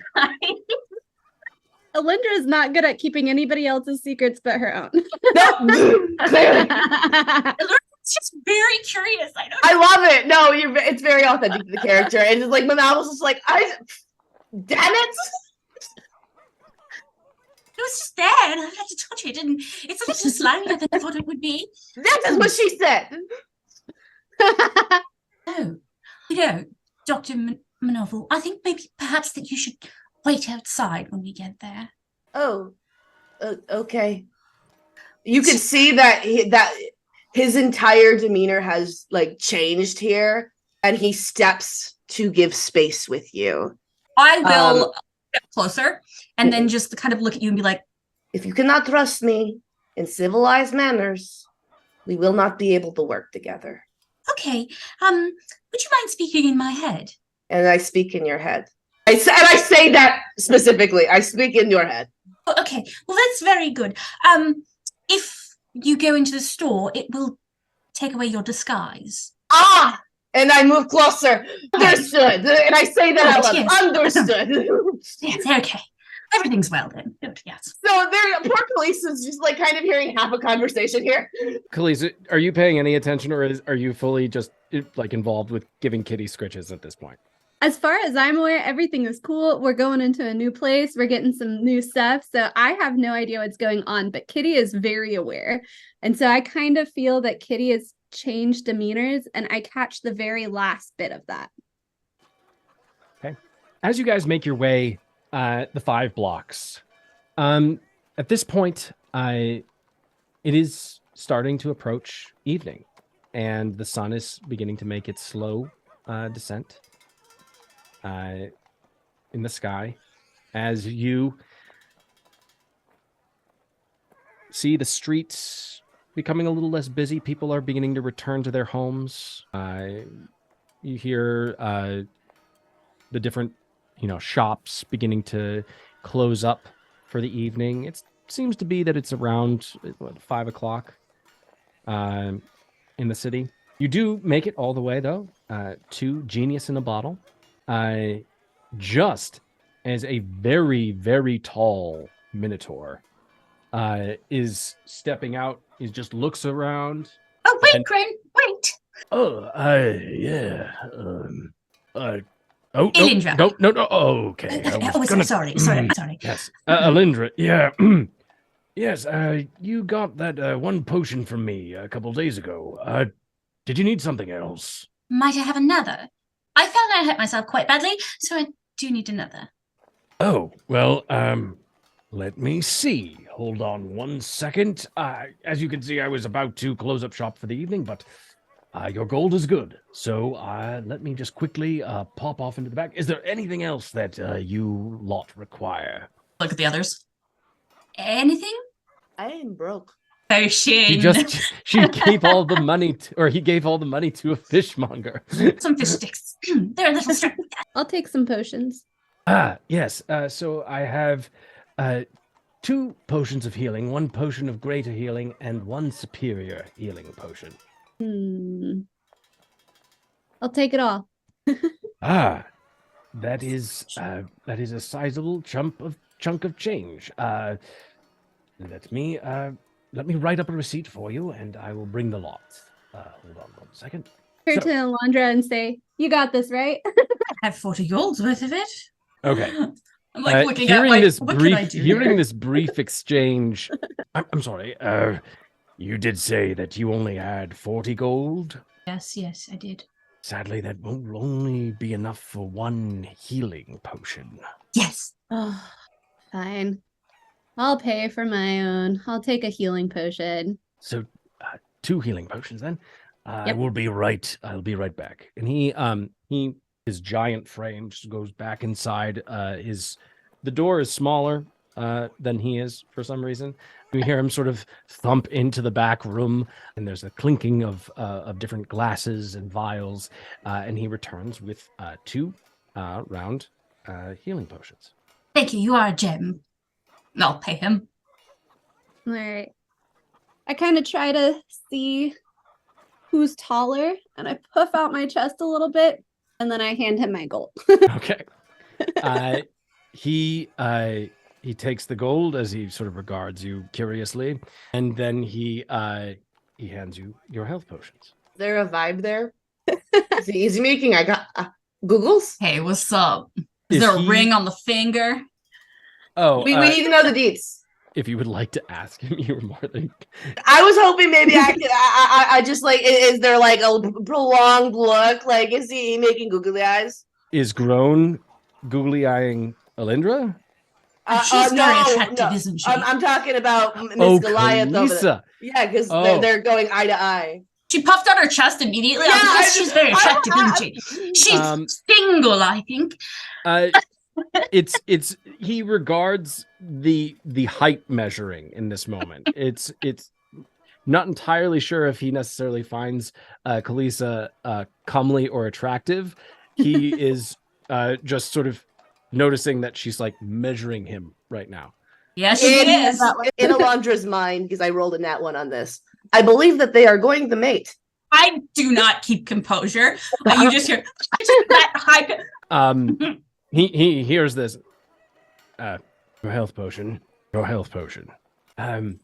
If that is everything, I must close up for the evening.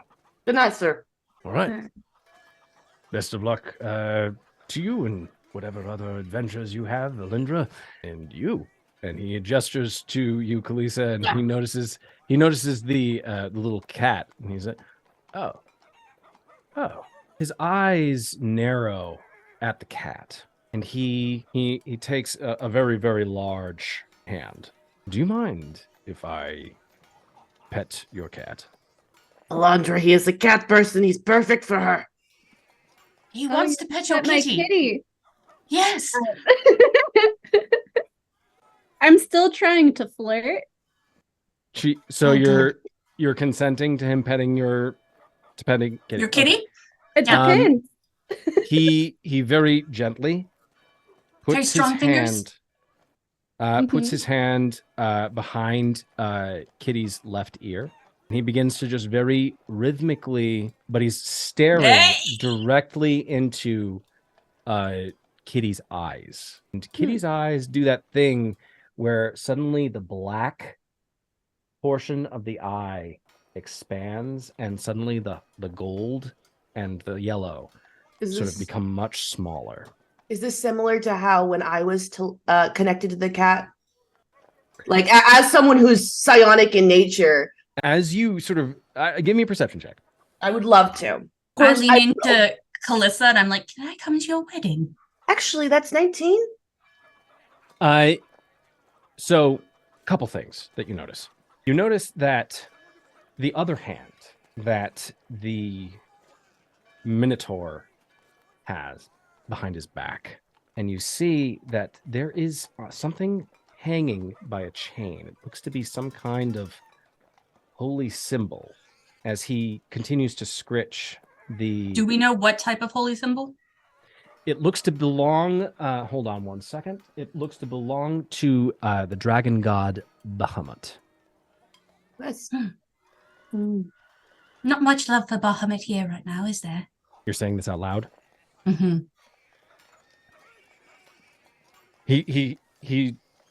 His eyes still very much on Kitty as he is gently petting firmly behind the left ear, and he's staring the cat, not down like an intimidating way, but just very focused. And then he breaks his concentration and he puts the chain with the symbol into a pocket. And Can I insight? Go ahead. That's not the right dice. That is 2. So, not great. Seems it to would be a 3. perfectly Seems harmless. legit. Yeah. Seems legit. He something you do notice though is or he tells you rolled a 19, right? You notice the holy symbol. He pockets the holy symbol, and he looks at you and Elindra at what you've just said about Bahamut. Ever since the Tower of Durstier disappeared mysteriously, it would seem that the faithful to Bahamut they've either departed the city or they've gone into hiding. I don't know why, but I have this strange sense of foreboding. Something is happening in this city, and I'll be honest. I was about to close up shop for good. I feel that it is time to perhaps bring my business elsewhere. And you see sort of him sort of doing mental math in this moment. And it's here. And he goes back inside Genius in a Bottle. And he brings out the superior healing potion. Oh no, we're gonna die. And he gives it to you, Elindra. Listen, we had a good conversation the other day, and you seem friendly, and I would hate for anything to befall any of you. Just be careful. And this is on the house. I thought you were flirting with her, but now you're flirting with her. You see his eyes suddenly like have this like 1,000-yard stare, and just you see him stare off into the middle distance. And I hope that I don't ever see you again here. Oh, he's not flirting. May Bahamut guide you, and fairly well. And he gathers himself, gives one last look at Kalisa's kitty, and then walks back into his shop. And you hear sort of the bar. Before he closes his door, I'm like, Crane, maybe you should leave the city. Yeah, I've been in the city for quite some time, and I really don't know where I would start traveling to. I have to give it some thought, and perhaps maybe it's a good time to travel, overseas. Perhaps I've never been to Surastir, and maybe that would be advantageous. I hear there's good business there, and need trust your gut. Potions. Thank you. I will endeavor to do that. And he nods appreciatively at you, and again, use it in. He thinks of it looks like he's trying to think of a joke in reference to the healing potion, and says, use it in poor health, and walks back inside, and you hear the bar and the latch close on the door to the Genius in a Bottle, and he is gone. I'll give the potion to Dr. Monoval. Potion of superior? The superior, yeah. That was weird, right? What was weird? Honestly, I have no way to determine whether or not it is or not. What is weird? I don't know. Everything is weird to me. I turn and I look at Kitty to see if Kitty's okay, to see if Kitty's picked up on anything, and I give Kitty scritches behind their ears. Staring directly at the door that is now locked. I have the ability to Okay, maybe this might be weird. I have the ability to talk to your cat. Me too. Would you like to know what just happened? Oh, do you mean like talk to my cat? I had the full conversation God. in the bar with the cat. Oh, okay. Is that okay? Consent or okay? Just understanding. Yes, consent. Okay. Kitty. Talk to Kitty. I look very intently at the cat in the middle of the crowded street and just stare as I use universal speech again on with my telepathy. Are you okay? There is a brief pause. Dr. Monoval, as you begin to try to interact with Kitty once again, the sounds of the street fade around you. And you hear Kitty's voice. He almost saw me. He almost saw me. That was a close one. You are And you also can- in hiding? Another brief pause as there's a moment of acknowledgement from Kitty as Kitty cocks their head to one side as it regards Dr. Monoval. I let a tentacle come out and show the cat. If you have an identity that needs to be hidden, I understand how significant that is. I'm watching this like a hawk right now. I'm trying only to be- watching Kitty.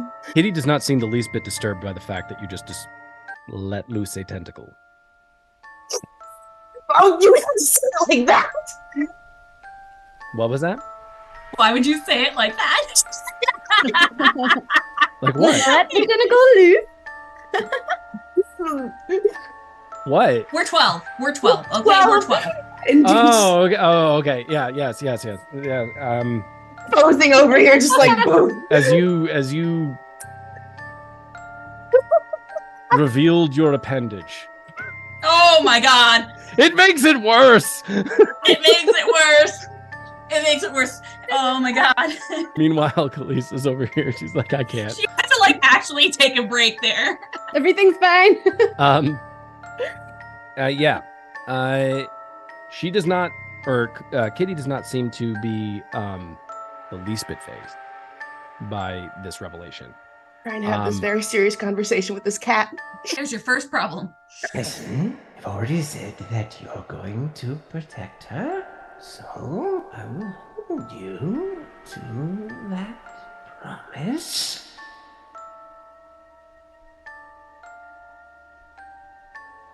I would appreciate it if our conversations were less frequent. Apologies. I was not trying to invade. I was just making sure you were okay. I understand, but the more I converse with you, the less opportunities I have to make sure that she's okay. Because she's taking care of me, and so You'll need me, just do it. Make the biscuits in my arm. I will figure it out. I will let you engage next time. I apologize. I'm real does- interested in this. She I'm does real exactly interested. that. she like as Kalisa continues to scritch her left ear right where Groan scritched. She begins to purr very loudly and like almost like tries to like very playfully like claw at Kalisa's hand. And I say, apologies. And I will end the telepathy. Okay. As you end the telepathy, suddenly the sounds of the city return. Although it is quieter, noticeably quieter, given that many of the people have gone home and are returning to their places of business and closing up shop. There are definitely fewer people out and about in the streets. You do see the odd shopkeeper walking back to wherever they live within the sorry, my own notes, within the Saltford, which is actually where you are at currently. You've exited the Shadowford and are now in the Saltford, which is on your way to where it was said that you needed to go. Do you tell us anything? With this one, no, I do not. I look at the cat. I'm intense with the cat.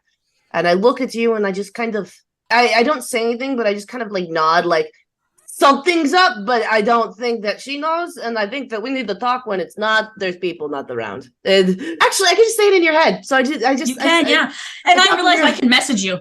I love the fact, not love. I've noticed the fact that most of the conversation so far, Kalisa has not heard word one. Right? I don't know what's going on. She's just scritching. I'm scritching beginning in to here. feel very left out. Your cat is probably the most, honestly, the closest thing to a god that we have on this planet, I believe. Hear that, kitty? What is the cat's reaction when Dr. Monoval says that? Nothing. Does not react. I see you. Goes and starts in the direction of the place we're going. Okay. So you're continuing down towards the southern docks, going along the route that Lady Brigida outlined for you in the map. You make your way down to the southern docks. The smell of the sea air hits your nostrils, is very pungent, as not only mixes with the natural sea air, but also the fish that is being brought in from the end of the day. Some of it being stored on ice that is laid out for the following day. As you begin to make your way along the docks, you do notice that there are several ships, several yachts, different all makes and models. No military ships per se, but definitely a lot of different boats belonging to some nobles, some merchant ships. There's also, enough, you see sort of a bizarre looking green yacht that on it says, on the back of it, the name of the ship is the Fairy Light.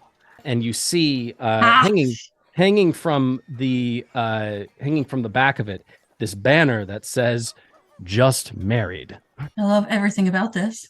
That's beautiful. As I'm assuming, like, you're continuing on? Yeah. Okay.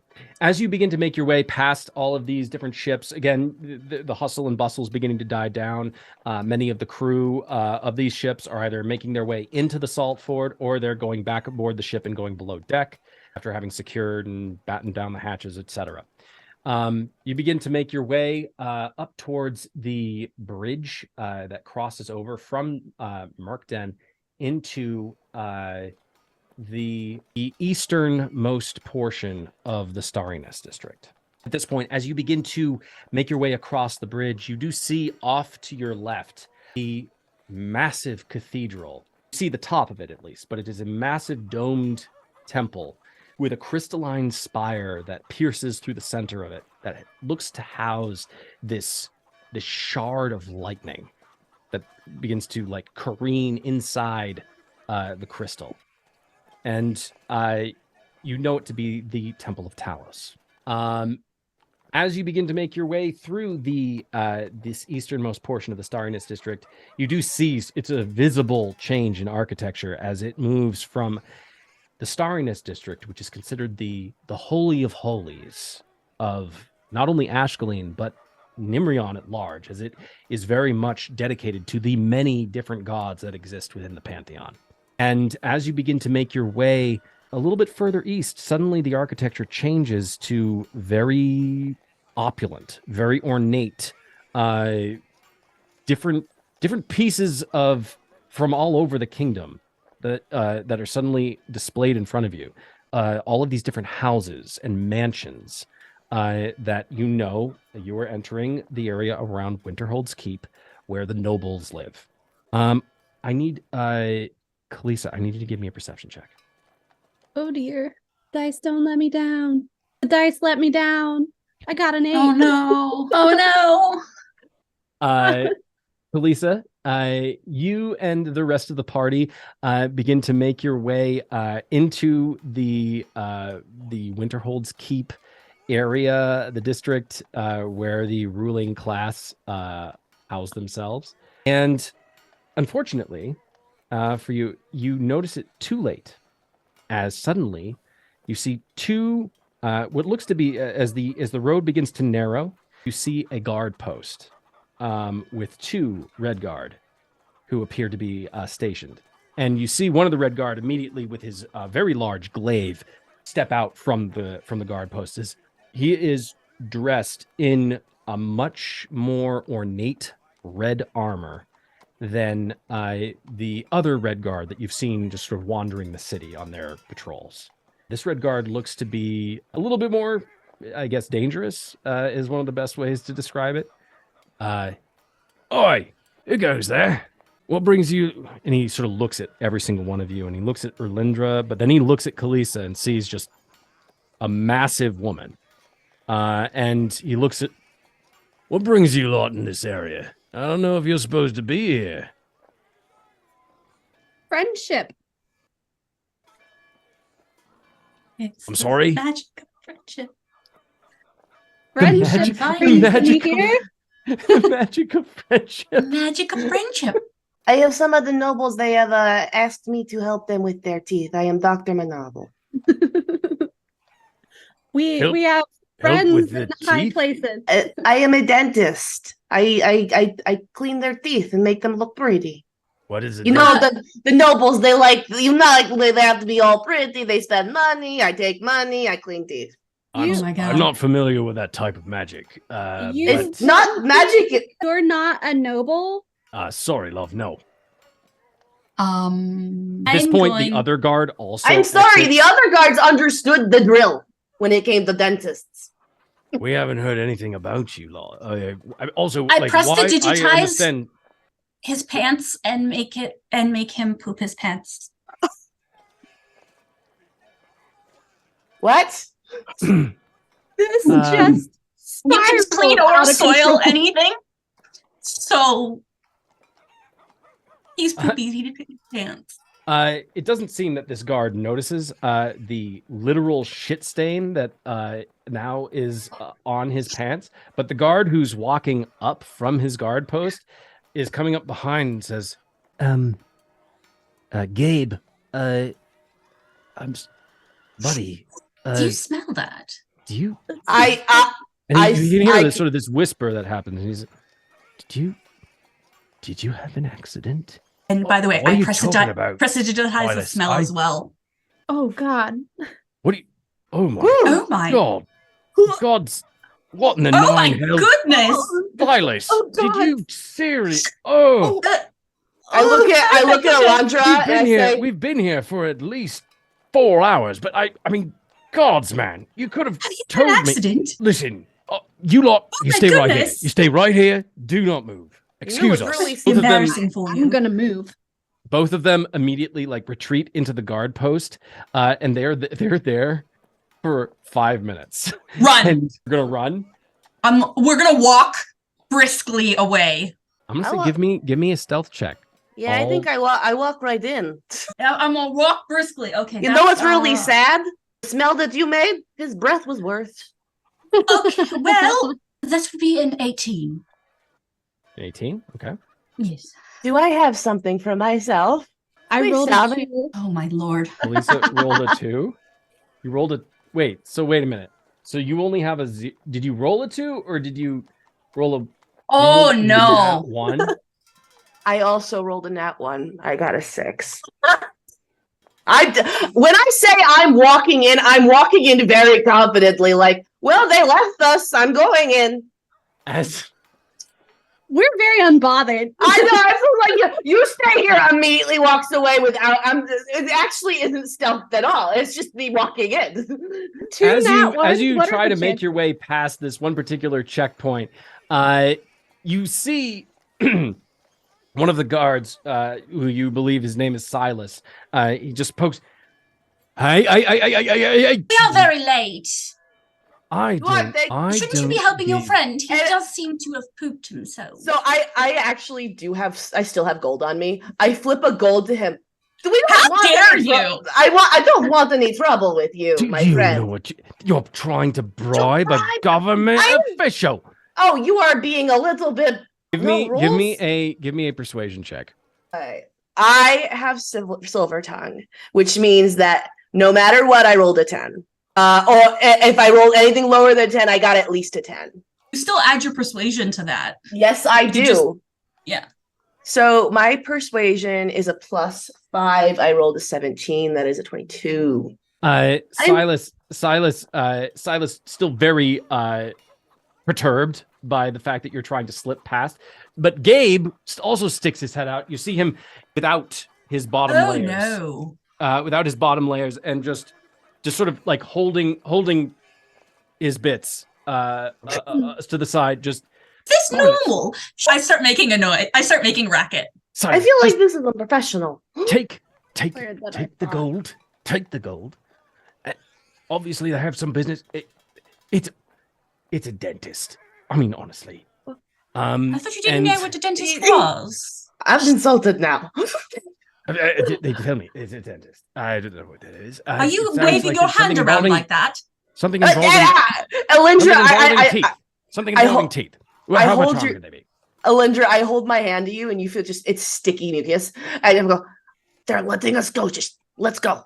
I leave my hand, and you as you sort of walk very hurriedly past all of you together, you hear sort of the grunts and like the different sounds of like shuffling of two bodies in a very small guard post as they're trying to like get themselves together. How long does prestidigitation? How long can that last for? That lasts. How long do they think that their shit's an hour? An hour. Oh shit! And I can do that up to like 3 times per thing, like per session. So the smell and that stain lasts for an hour. Oh shit!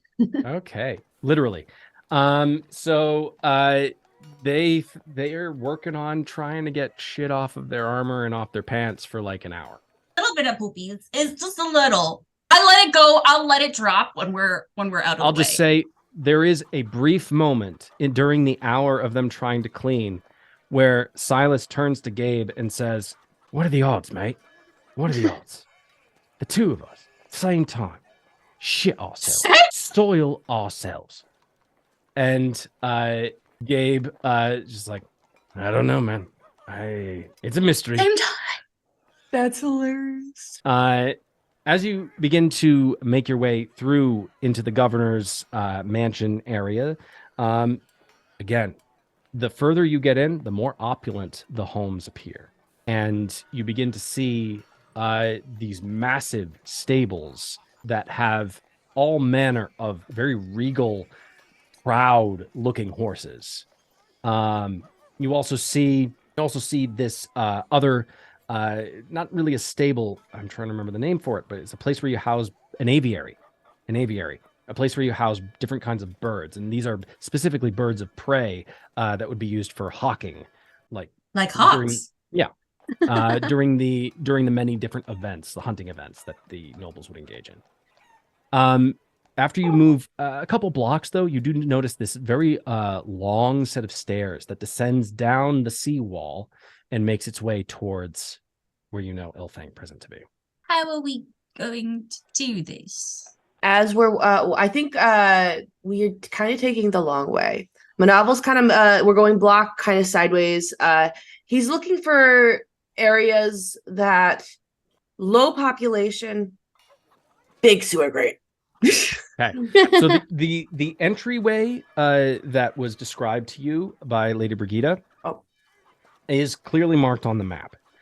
You do see, though, that on either side there are there are 3 guard towers that overlook the area around the canal that enters into this one particular sewer grate.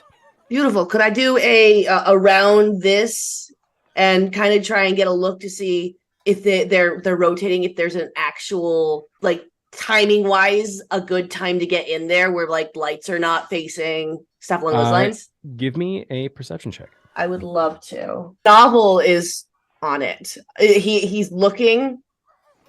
Timing is completely wrong. And he does not got it at all. No. What'd you roll? I was the second to add one in a row. No. Jesus. Okay.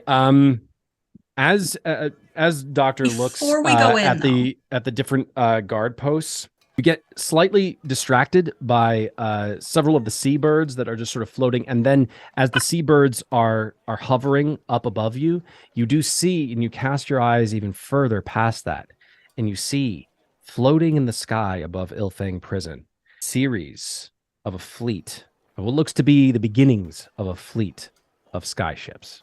Hindenburgs. Believe we have bigger problem. More like think instead of Hindenburgs, think Treasure Planet vibes. Oh. Ooh, okay. Love it. But they don't move very fast then, do they? These look like military vehicles, or do they look like just These like... ships look like they could be outfitted with weapons. I believe we might have bigger problems than a prison. And I direct both of your attention to that. We have to do one thing at a time. Are we not here for something for you? I am not a flyer, so I probably would not know how long those are coming in for. Yes, I must get into that prison. I am very confused. So unless I Neither one of you am know what those Dr. are. Monoval, this would be actually something you would know a little bit about. okay. So as guard post cast completely out of your mind, you've suddenly there's a bigger thing. That you are now looking at. ADHD. You're just and you are suddenly focusing very much on the fleet. It looks to be about 6 sky ships that are hovering in the sky above Ilfang. Several of them under different levels of construction. Each of these ships look like they could be military ships at some point. They're maybe not fully outfitted yet.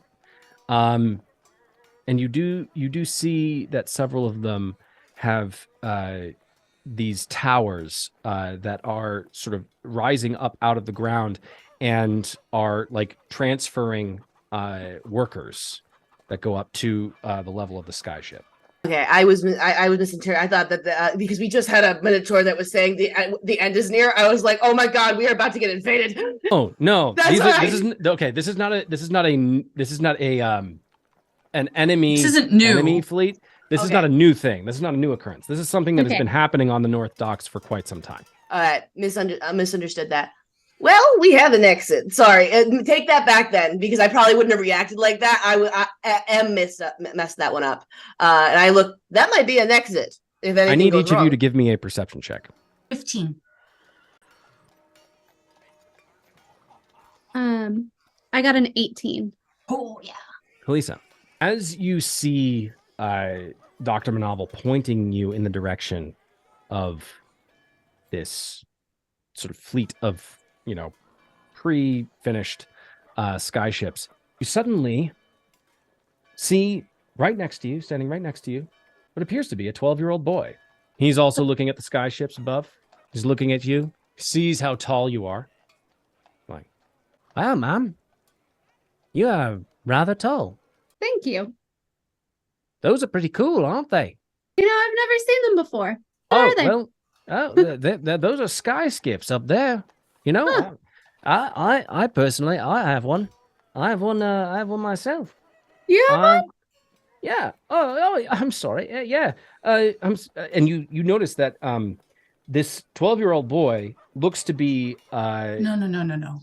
wearing on his legs, what looks to be an incomplete set of armor, fully encasing his legs. Huh. This I don't notice this boy. Nope, go ahead. At this point, they're having a conversation. You probably would have heard it. So at this point, you turn and you see this boy talking to Kalisa. My brain is trying to piece together this little man with half armor. It looks to be a human. He looks to be a human boy, around 12 years old, probably. Dark hair. He looks to be pale skin, lightish brown hair. He very healthy looking skin. You also notice right next to him would appear to be this small crab-like, or rather spider-like construct that is just. Hey there. That thing.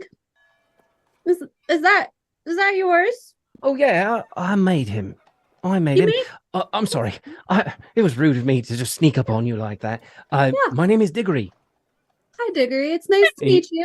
He extends his hand, and your hand engulfs Diggory's small hand as you shake it, and he's like, "This right here." And he gestures down at the spider construct. This right here is Diggory 2. I get it because your name is Diggory, and yeah, got I it. know. I'm not too clever with the names. I made it though. Okay. You seem brilliant. Diggory and Diggory 2. I also have a companion. Did not make it. This is my cat, Kitty. Kitty. Is this person cool? Pass the vibe check, and then I hold out Kitty to Diggory. You just say that out loud in front of him? Yes. The cat, Kitty looks at you, looks at Diggory, and looks at the construct, and just does that thing where you talk to a cat and it appears to be completely disinterested in whatever you have to say. Good. Anyways, I put Kitty back on my shoulder. So I'm gonna be honest with you, Diggory. I'm not very good at reading people. I'm just gonna ask, are you a friend? I'll be honest, no one's ever asked me that before. I'm sorry. I like to think I'm a friendly person. But you see, I couldn't help but notice you're here in this particular part of the city, and are you supposed to be here? You know, that is a very great question, Diggory. And normally I would rely on my friends to give a quick-witted answer, but they don't seem to notice you right now, and I don't really know what I'm doing. You seem like a small child, and I would know because I'm quite tall, and you're just a little lad. I don't know what I'm supposed to be doing. I just put a hand of sweets between both of them. Like, would you like a sweet? Here's the thing. I apologize because I've been listening to you as you're making your way down here, and I didn't mean to snoop, but I heard like a little bit about your conversation, and listen, I might be able to get you where you need to go. Really? Without, I squat down to get to eye level with him. You seem cool, Diggory, and Diggory too. Gonna just go out on a limb here and say that you're a friend. And I'm gonna 100% blindly put my faith in you. Well, ma'am, thank you. I will say, I appreciate the trust. Listen, I don't really like to talk about myself at all. I'm a bit of an inventor, and so I have my own skyboat that might be able to get you where you need to go. Should you very require, convenient, Diggory. just because I've been trolling the docks, and I don't tell anyone. I've been stealing little bits and pieces, and gotta look out for number one. I understand. I'm gonna yeet myself into the river. Me too. Keep going. It's great. Take me now. So here's the thing. For a price, I might be able to get you where you need to go. Yeah, that sounds great. Honestly, I don't see a downside at all. Money. Aren't you broke too? So, do you mind if I get my friends over here? And oh yeah, sure. Talk yeah. Figure it out. Yeah, I'll be right here with my Diggory? spider. Diggory too. Yep. I need to go and make sure that things are cool with them before I 100% agree with you. I'm like 99% sure we're gonna jump at this though. Okay, nice. I turn over to my friends and I'm like, hey, I just met this kid. He says he can get us where we need to go. I think he nailed this. So, Kalisa, did you tell him our entire plan? No. He overheard it. I just agreed with everything he said. Oh, Daddy, give me strength. This is not the vibe that I thought You would have, I thought there would be more excitement and more cheering my name. And your faces tell me that you're not as excited as I am about this amazing opportunity that I just brought to you. Completely It's a wonderful opportunity. You are so brilliant. Thank you. That's the just energy I need. It's just small issues, small problems, such as money. What do you mean? Well, I don't have any. Monoval is okay. And who is this child? And where is this skyboat? Is it in the air? Because I don't see an extra one. These would have been really great questions. Actually, this is your fault now that I think about it. What? Excuse me? How's this my fault? You weren't paying attention. I was unsupervised. I was figuring out how to get through, which I think I might have done. Lovely people. Yeah. We are working together. Mm-hmm. And we are going to calm the fuck down. I am calm the fuck down.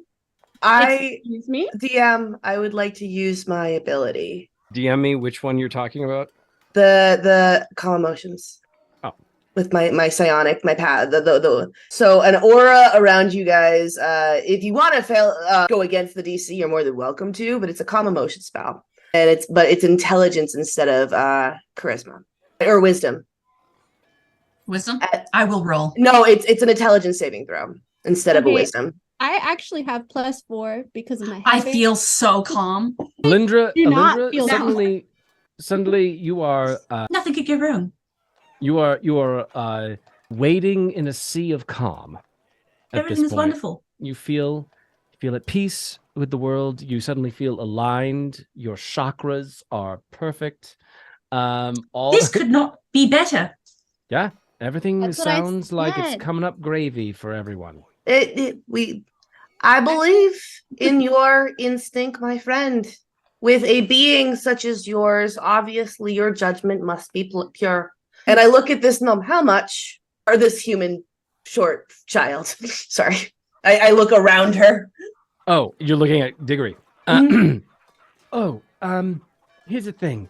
You're probably going to need to get out as well as get in, right? So, here's the thing. There's some people inside the prison that, if they got out, that would be a big favor for me. And that makes sense. As at this point that he pulls out from his pocket a small crest that is Elindra, you immediately recognize it as the crest of the Della Antonio house, and which is 3 orange leaves in this like hexagonal shape, and you see that seal.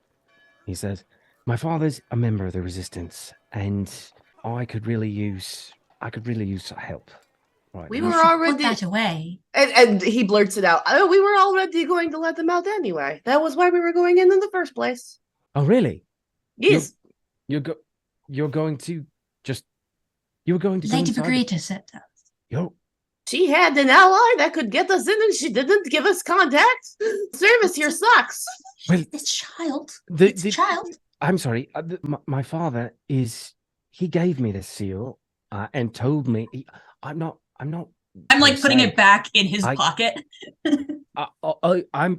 So we will get you your father back. Get us on the ship.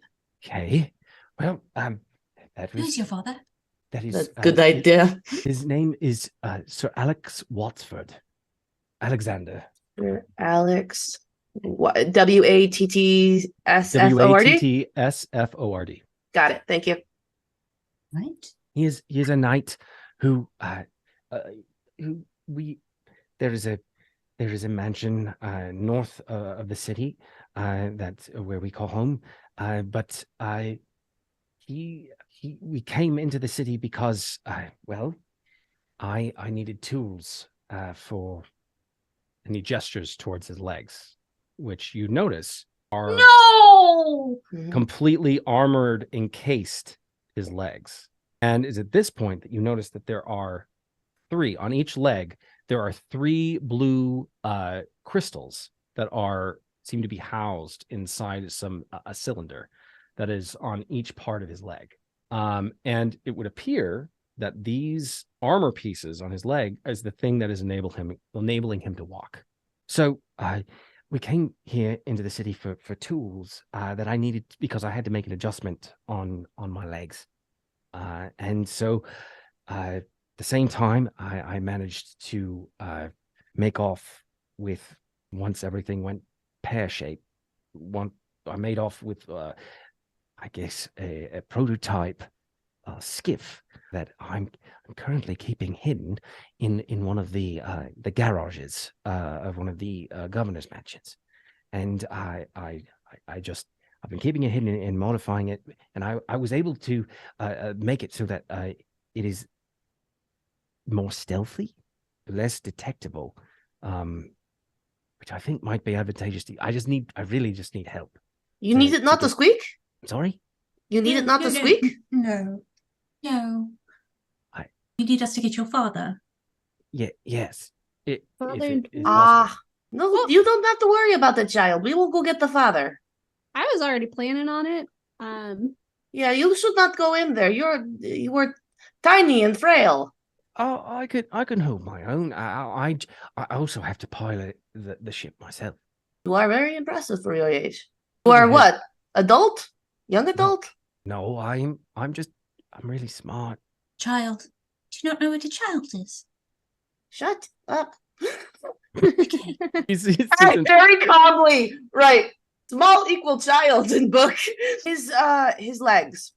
Does it look like there's anything amiss with them? Like screw being the wrong way or something along those lines? Actually, they look to be extremely well built. Okay. We got this. Digger, And do you think you could meet us somewhere to take us out? If we get in, will you be our ride out? So I could do that.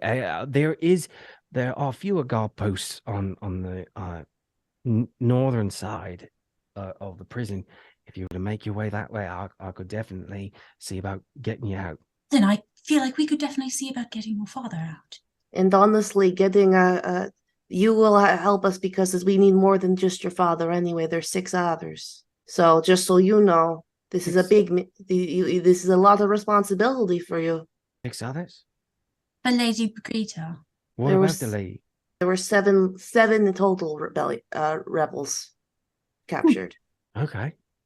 Well, I don't know if I'll be able to fit everyone on my boat, but I'll try and do some tinkering and see if I can manage or what I can do without in order to get more space. If not, I'm sure I could get my own way out. I also can get my own way out. So that we will your job is to get the rebels out. Can you do that for me? I believe Kalisa has made fine judgment in your character, and your brother will be very proud of you. I hope so. Is no one going to roll an insight check on this? Absolutely fucking not. All right. We're good. Let's do this. Forget it. No, Kalisa is touched by the deity of Kitty. I trust her judgment entirely. I trusted Kitty's judgment. As Diggory then gestures for you to follow him, and he actually leads you back into the neighborhoods of the governor's mansion, not treading too close to the guard posts where the guards are still trying to figure out how to get magical shit out of their underoos. It's just a stain that smells weird. I don't know what happened. As you begin to make your way through these mansions, there is nobody around. It would appear that everything is completely silent. There's no birds making any noises. All of the That's so sus. We're so in trouble. We're so in trouble. He Diggory gestures over to this one very large building that is adjacent to one of the mansions. And it looks to be, he called it a garage, but it looks to be a stable that has many different breeds of horses. And there's housed in the back, you see partially covered by several bales of hay. Looks to be a sky ship, a sky skiff, rather. All right, Okay. fine. I trust you. Okay. Listen, I do have to make 1 or 2 adjustments, and then I'll be able to engage the engine, and we'll get aloft. Okay. Well, you fly over, we fall in.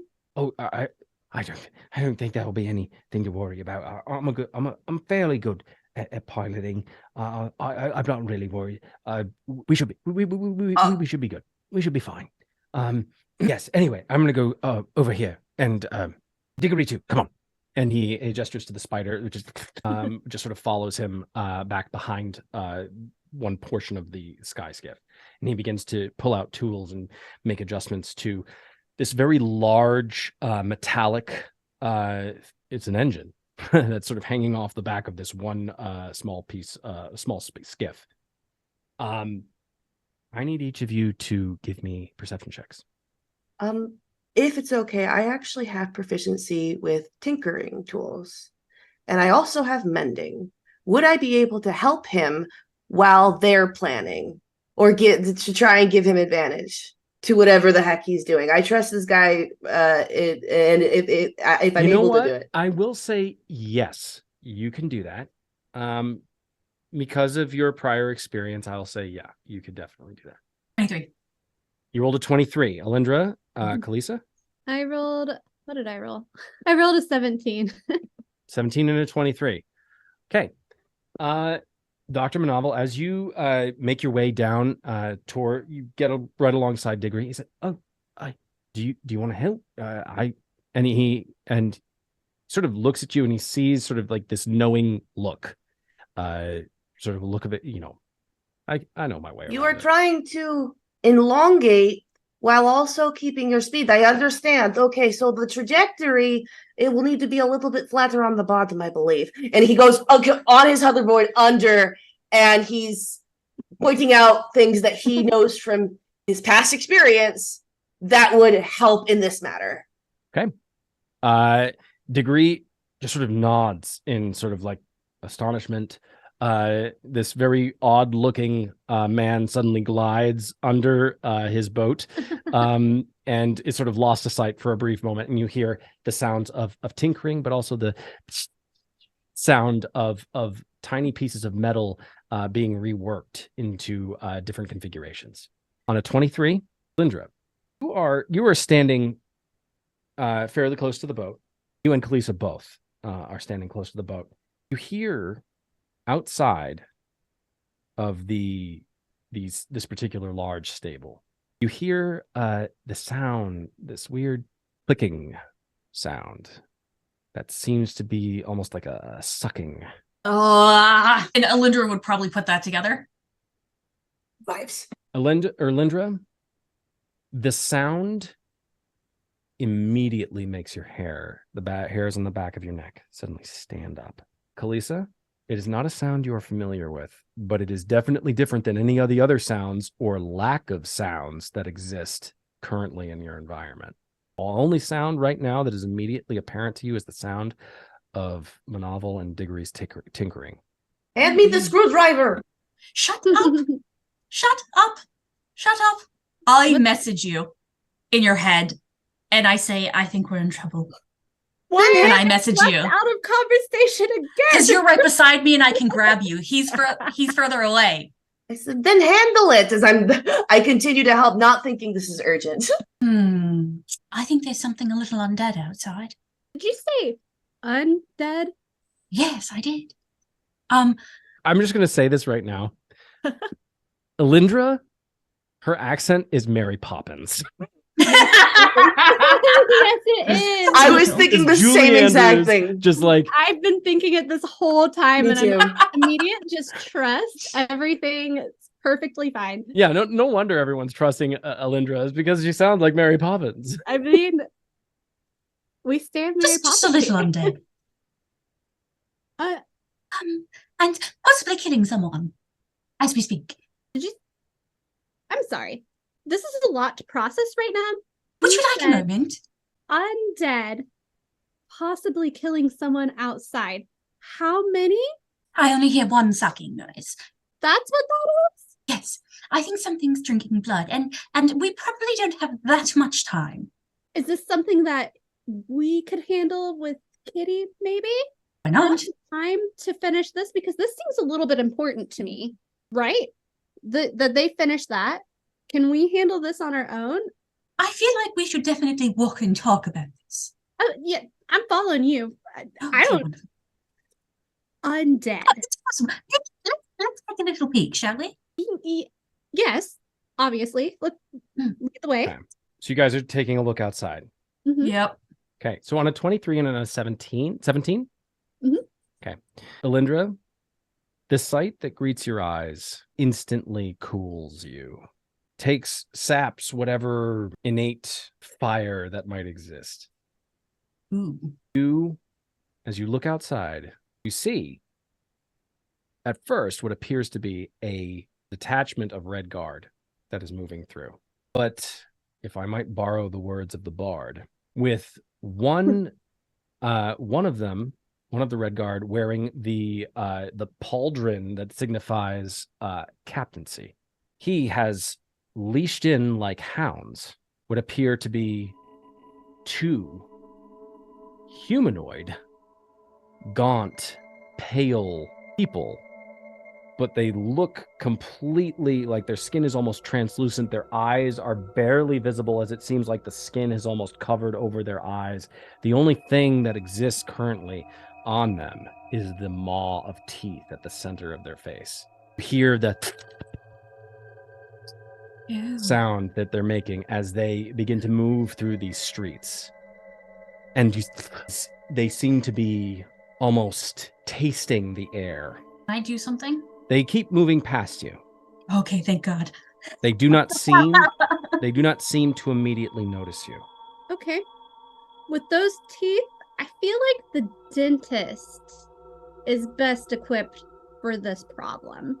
Maybe we should just be quiet. And that's just in the head, in our head. We're talking, I'm messaging her to have this conversation. We are not saying this out loud. Kalisa now. You're going to have a private conversation with Yes. Kalisa now? Yeah. Oh, that's so nice. Yeah. I'm messaging her. Okay. Hey. Maybe we should just let him pass. Yeah. I mean, I'd rather. Also, I'm sorry. I didn't fully describe what you see or finish describing what you see.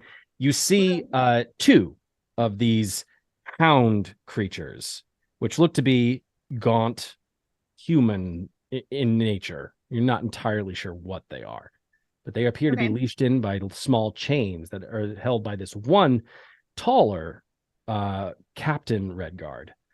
Next to walking next to him are two other Redguard who do not appear to be of the same rank as him, and behind them look to be two nobles who appear to be walking, but also not in Redguard uniform. They're just dressed as nobles with gaunt faces and white skin and yellowish eyes. Elindra, I feel like there's a little bit more than one. I'm no mathematician, but I don't think this is something the two of us plus Kitty could take care of. And I'm messaging you in my head. Yeah. Do you know what those are? Not a clue. Those are vampires. Vampires. I think we should just stay here. Yes. Yeah, you're right. My bad. Let's just let them work. Yeah, I was specifically told not to get in any trouble, so let's Everything's fine. Everything's fine. No need to worry. The small human and the doctor. Let them just finish that, and then let's just keep an eye on this and make sure that if we need to get out, we can get out. Yes, that sounds good. Yes. Just as we're looking around here, you don't see anything that we could shove through the door handles here just to lock real tight. There's a lot of things in this room. I'll stand in front of the door for now because I feel like I'm pretty big. You look around for something to hold this door a little bit better, but I think that right now I need to kind of run, if you don't mind. While this conversation is taking place, Dr. Monoval, I need you to give me give me a straight intelligence roll. You can add your proficiency to it because you're just working on tinkering. Yep. It's been 30 years. I did not know that I needed to be called the doctor. You have satisfied a sci-fi fandom. I am the doctor now. I'm so happy right now. Best session of D&D ever. You are the doctor. I am the doctor. Oh shoot! Is your spaceship bigger on the inside? It's definitely not. Okay, so 18 plus 1 plus 3 is. That's like my third 22 of the night, but yeah, it's a 22. Okay.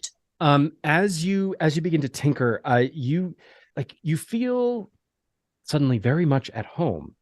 You have, for the last several years, been making your way in very much engaged in oral hygiene and dentistry, giving people help with root canals and cavities and all sorts of different tiny mouth surgeries, all under the proper amount of anesthetic to make sure that people aren't experiencing too much pain.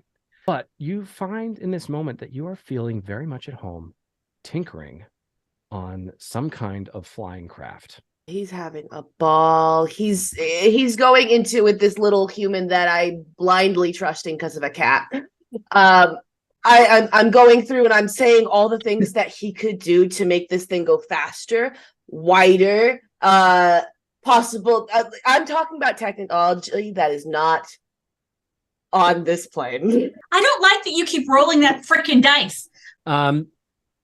So as on a 22, and you're just sort of imparting, it's almost like word vomit. You're suddenly very comfortable in this environment and suddenly tinkering with things that you it's different. It's like analog. I understand it's this. like analog versus digital, but you sort of understand certain aspects of how things work in this way. And so on a 22, you are able to cut the sort of mending and repair time and tinkering time in half. And Diggory is sort of just like it's like Jordy watching Data work at this point. It's like Jordy is a technical genius all on his own, but when he's watching Data, it sort of pales in comparison. So It's Star Trek. Diggory is like looking and just like completely in awe of how quickly you are working. You're moving incredibly fast, and he begins to like move his tools, trying to mirror like certain things that you're doing. Monoval will, when he sees that he's trying to learn from me, will slow down and make sure that he's showing what he's doing, like how he's coiling it a different way.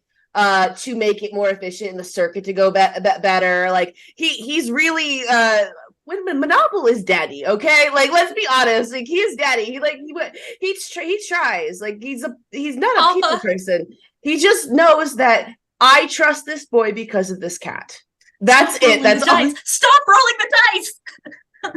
What more do you need? Honestly, the cat's great. The cat is the main character at this point, and I will hear no other arguments. The cat The cat is Bahamut, 100%. 100%. But yes, we will do as long as we have to do this, I will try and make this ship bigger. Okay. You are in half the time able to make the engine more. You're able to make it a better use of space, so more efficient use of space and smaller, and while not decreasing the amount of energy output needed to make this ship go aloft. Technology, very different than what you are normally familiar with, but it is, at a certain point, it all just sort of clicks and makes sense to you. And you're sort of moving alongside with Diggory and helping him move like certain things, and you see off down towards the end of the stable, you see Kalisa and Elindra having this very hushed, intense conversation. Oh, and they're then bonding. suddenly Kalisa starts to walk back, sort of very like lockstep, very quickly towards towards where you are. It's very much, oh, they're bonding. Oh, she got rejected again. Oh no! It goes back immediately to working.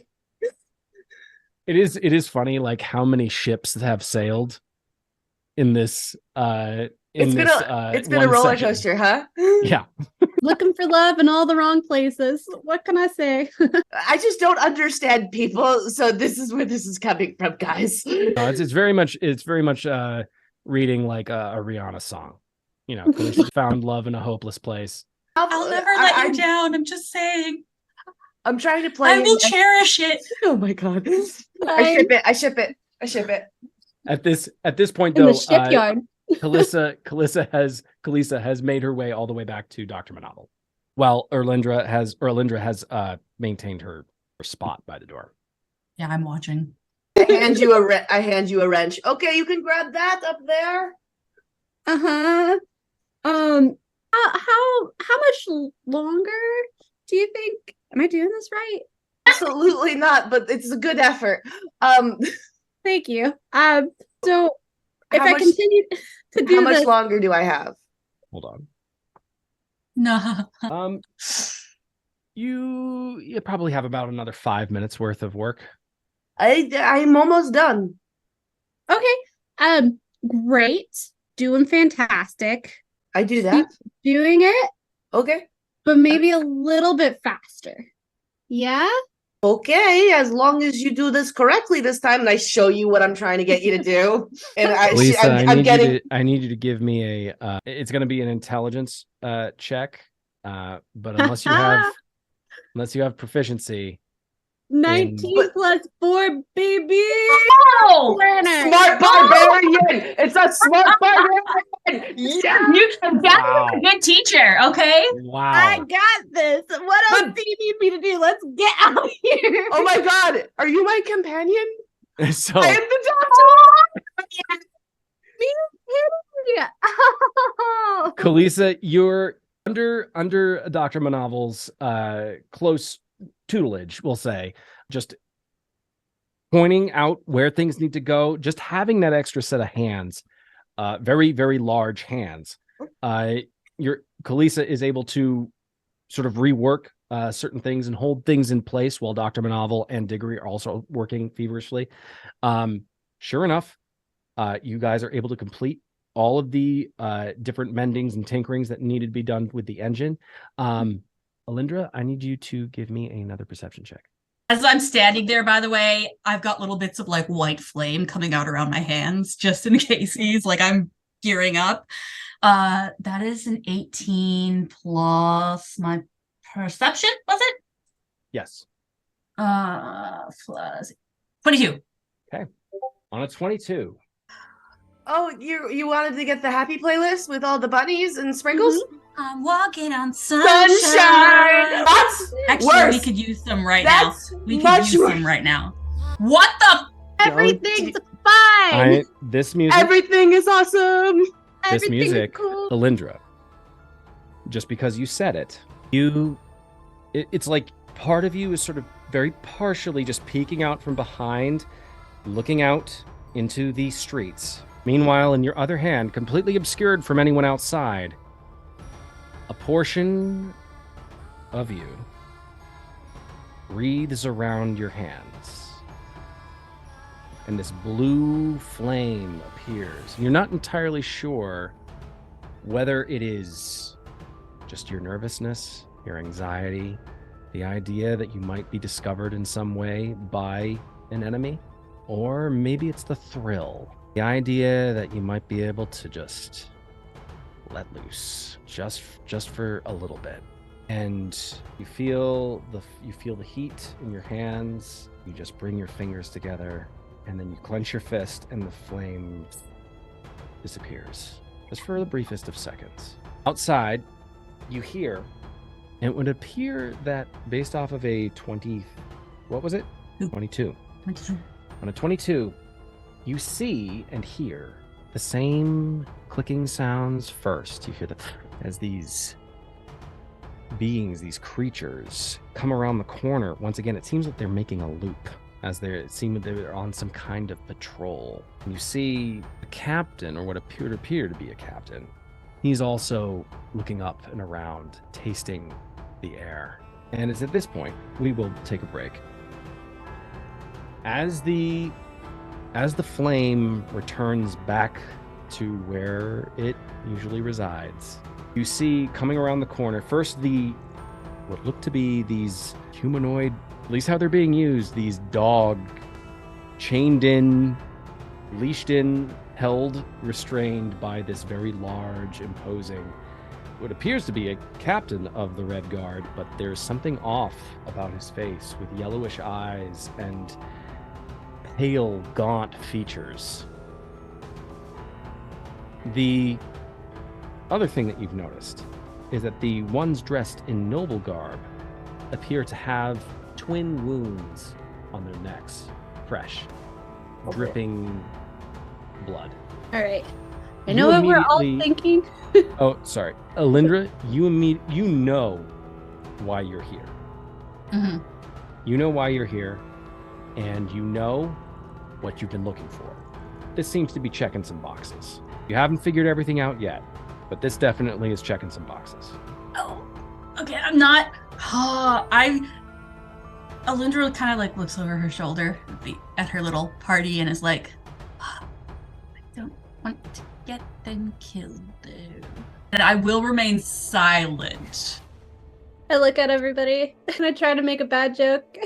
I know what we're all thinking. Let's not kink shame. And then I just hang my head low and scratch Kitty behind the ear. There is no kinking my machine. I did everything perfectly. There's nothing kink in there. Those are all completely straight wires. What do you think? You're right. There's nothing kinky about any of this. DM. Yes. Do I think that going out would get me to where I need to be quicker? Would not get you to the prison quicker. You still would have to go back through. You'd have to go back down the stairs, back towards. There's this long bazaar of old docks, of where the North Docks used to be places where actual seafaring ships came to harbor. That has since been remade and retailored to North Dock shipyards, sky ships. And you would have to go back down through the bazaar, past the guard towers, into the canal to get to the grate that would lead you into the lower portion of Ilfang Prison. I'm so incredibly nervous that there's no one left alive in there. Oh, no. I'm so glad that you're smarter than both of us. I am nowhere near you. I'm nowhere near you. This is M thinking. Are they just circling us? They have now just moved past the stable doors. I send a message to whichever one is closer. Just, how are we looking for time? Dr. Monoval, you have just finished. I am finished. Not the kink in sight. I glare at Kalisa. Oh my god, I don't want to bring a child into this. I'll walk back quietly once I know that they're past. So, that noise. So, there are a bunch of vampires. The Red Guard are mostly vampires, and they've been stealing people and sort of killing them and converting them very quickly, and that's why there's so many missing people right now. I'll say also on a 22, you do realize that the sun has set. And the sun has set, so there will be a lot more coming out. The end? Yeah. Curiosity. Does Monoval know what a vampire is? If not, what does Monoval think a vampire is? Monoval does not know what a vampire is. He never encountered a vampire. He would. He doesn't. He has no idea, no concept for understanding. Well, I got it. Yeah. Well, then just play him a gold or make him shit his pants. He'll be fine. Hang on. Treating it just like the humans that we've interacted with. There's a moment where it looks like almost like her eyes get just a little bit brighter as she calms back down. So these things are very dangerous. They're very dangerous and very, very dead. I am also very dangerous. There's nothing to worry about. We have got this. I just kind of look over at the child. You will have nothing to worry about. We have got this. I see. We are blessed by that. And I gesture to the cat and their prophet. So what would be very good for these vampires would be just, a whole prison full of it's like keeping a farm, really. Food. Diggory at this point looks at you, Elindra, and says, I'm sorry, what's a vampire? I was thinking the same thing. So a vampire is an undead creature that sucks blood. Undead? Yeah.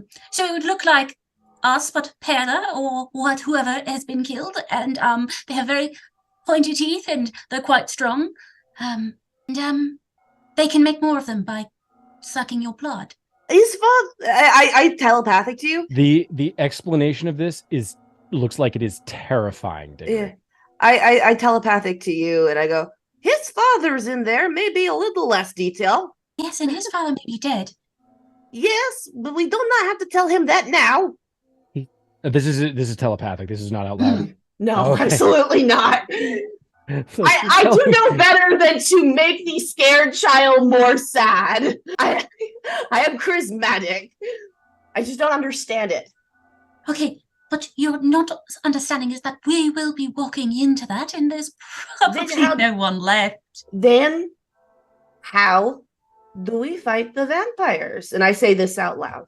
We don't need to say what we cannot do. It's what we can do. We need to get in there. Radiance, if anyone is particularly good at that. I'm not sure about the vampires in your world, DM. I'm just going off of general lore. Silva? Actually, give me a history check with advantage, I will say. This is my history. 18. 18. On an 18, Elindra, you have a mission. You know the essential information you need for this mission. It's been given to you. In as complete a way as possible. There are definitely ways to kill these creatures. Radiance is one of them. Silvered weapons, magic weapons.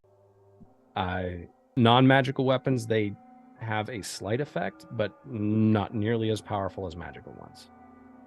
And also, water seems to be something that does a trick, or a lot of fire. Running water, yes. And I'm relaying this. Running water, lots of fire. I can't do any of those. I look at the little... None of them. I don't have any of that. I look at the my new little buddy. Do you have any silver wires? No. Why do you need... What do you need the silver wire for? Would any of my daggers be silvered? Yeah, I was just checking my weapons too. We don't have magic weapons, I don't think. I have a morning star. Would the tip of my morning star be silver, or is it iron? It would be iron. It would not be a silvered weapon. That'd be really cool if it was. Given the nature of your mission, Elindra, you have you already come equipped with 2 daggers, correct? 3. You have 3. I would say 2 of them are silvered. So those daggers I take out, and I will hand one to Dr. Monoval and one to Diggory. These are silvered. I still don't understand. Wait, what is going on? We're just going to liberate my father. I get down on his level, and I go, we are going to get your father out of there. However, my friend, this is a very dangerous mission, and you have to prepare yourself for the worst. I cannot make promises. I can give you promise that we are going to try our best. But the situation has gotten dire, meaning we need to evacuate him as quickly as possible. Do you understand me? I messaged the cat. The nature in which you give this speech, Dr. Monoval, you never had children. No. You wouldn't know necessarily the first thing about what it is to be nurturing to a creature that isn't of your own kind. But given your time spent, where you've been spending the last several years, you've encountered a number of them. And so this experience, you realize in this moment that it requires a softer touch. And so you get on their level and you look them right in the eye and you offer these words of encouragement and caution and inspiration in this moment. And Diggory seems to noticeably calm. There is definitely danger around the corner, potentially. But Diggory knows that he's with you lot. So we should hopefully be okay. I give my healing potion to Diggory. I give you the extra one. Okay. That I have. So Everyone you're gets giving a potion. you're giving him a healing potion, and you're taking the superior healing potion from Elindra.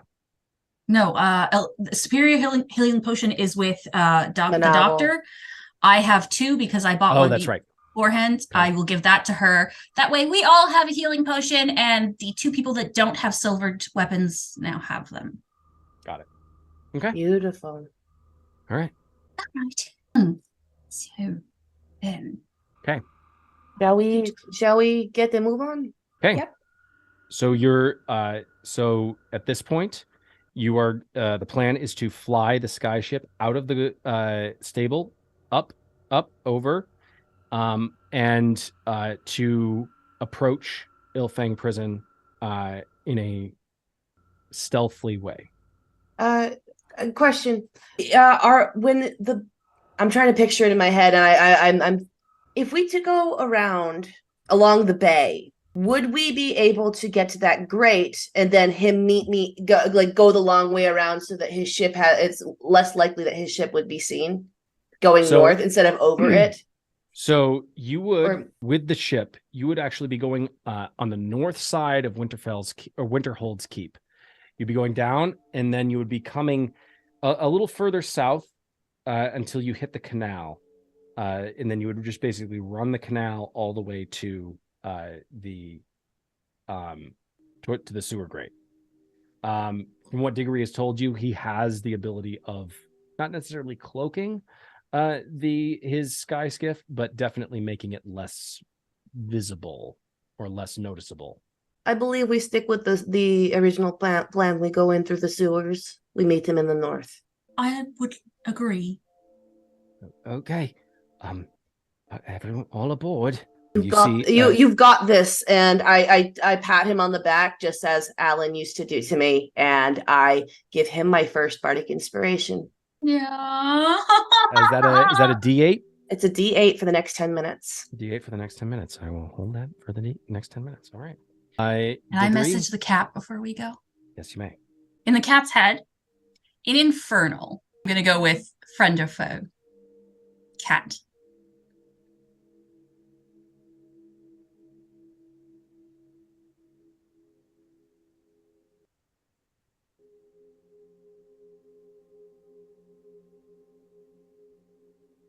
No response.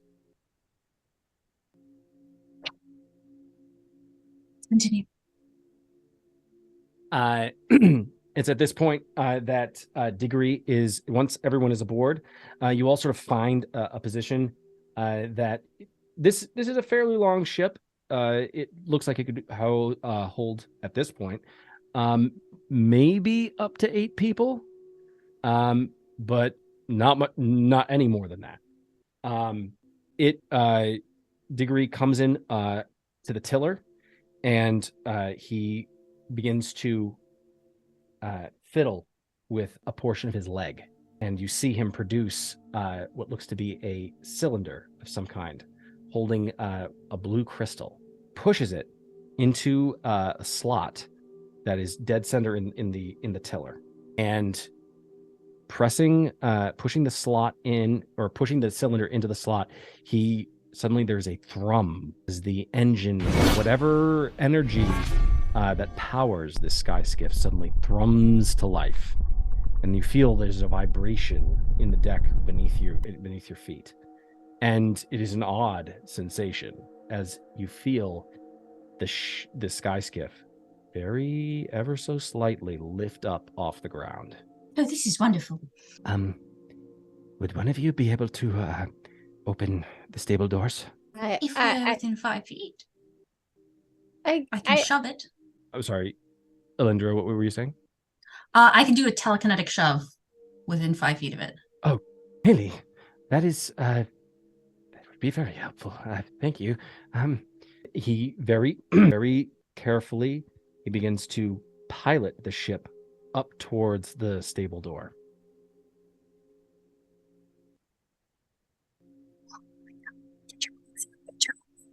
So get something. God damn it, guys. That's 20. That's 20 times he's rolled.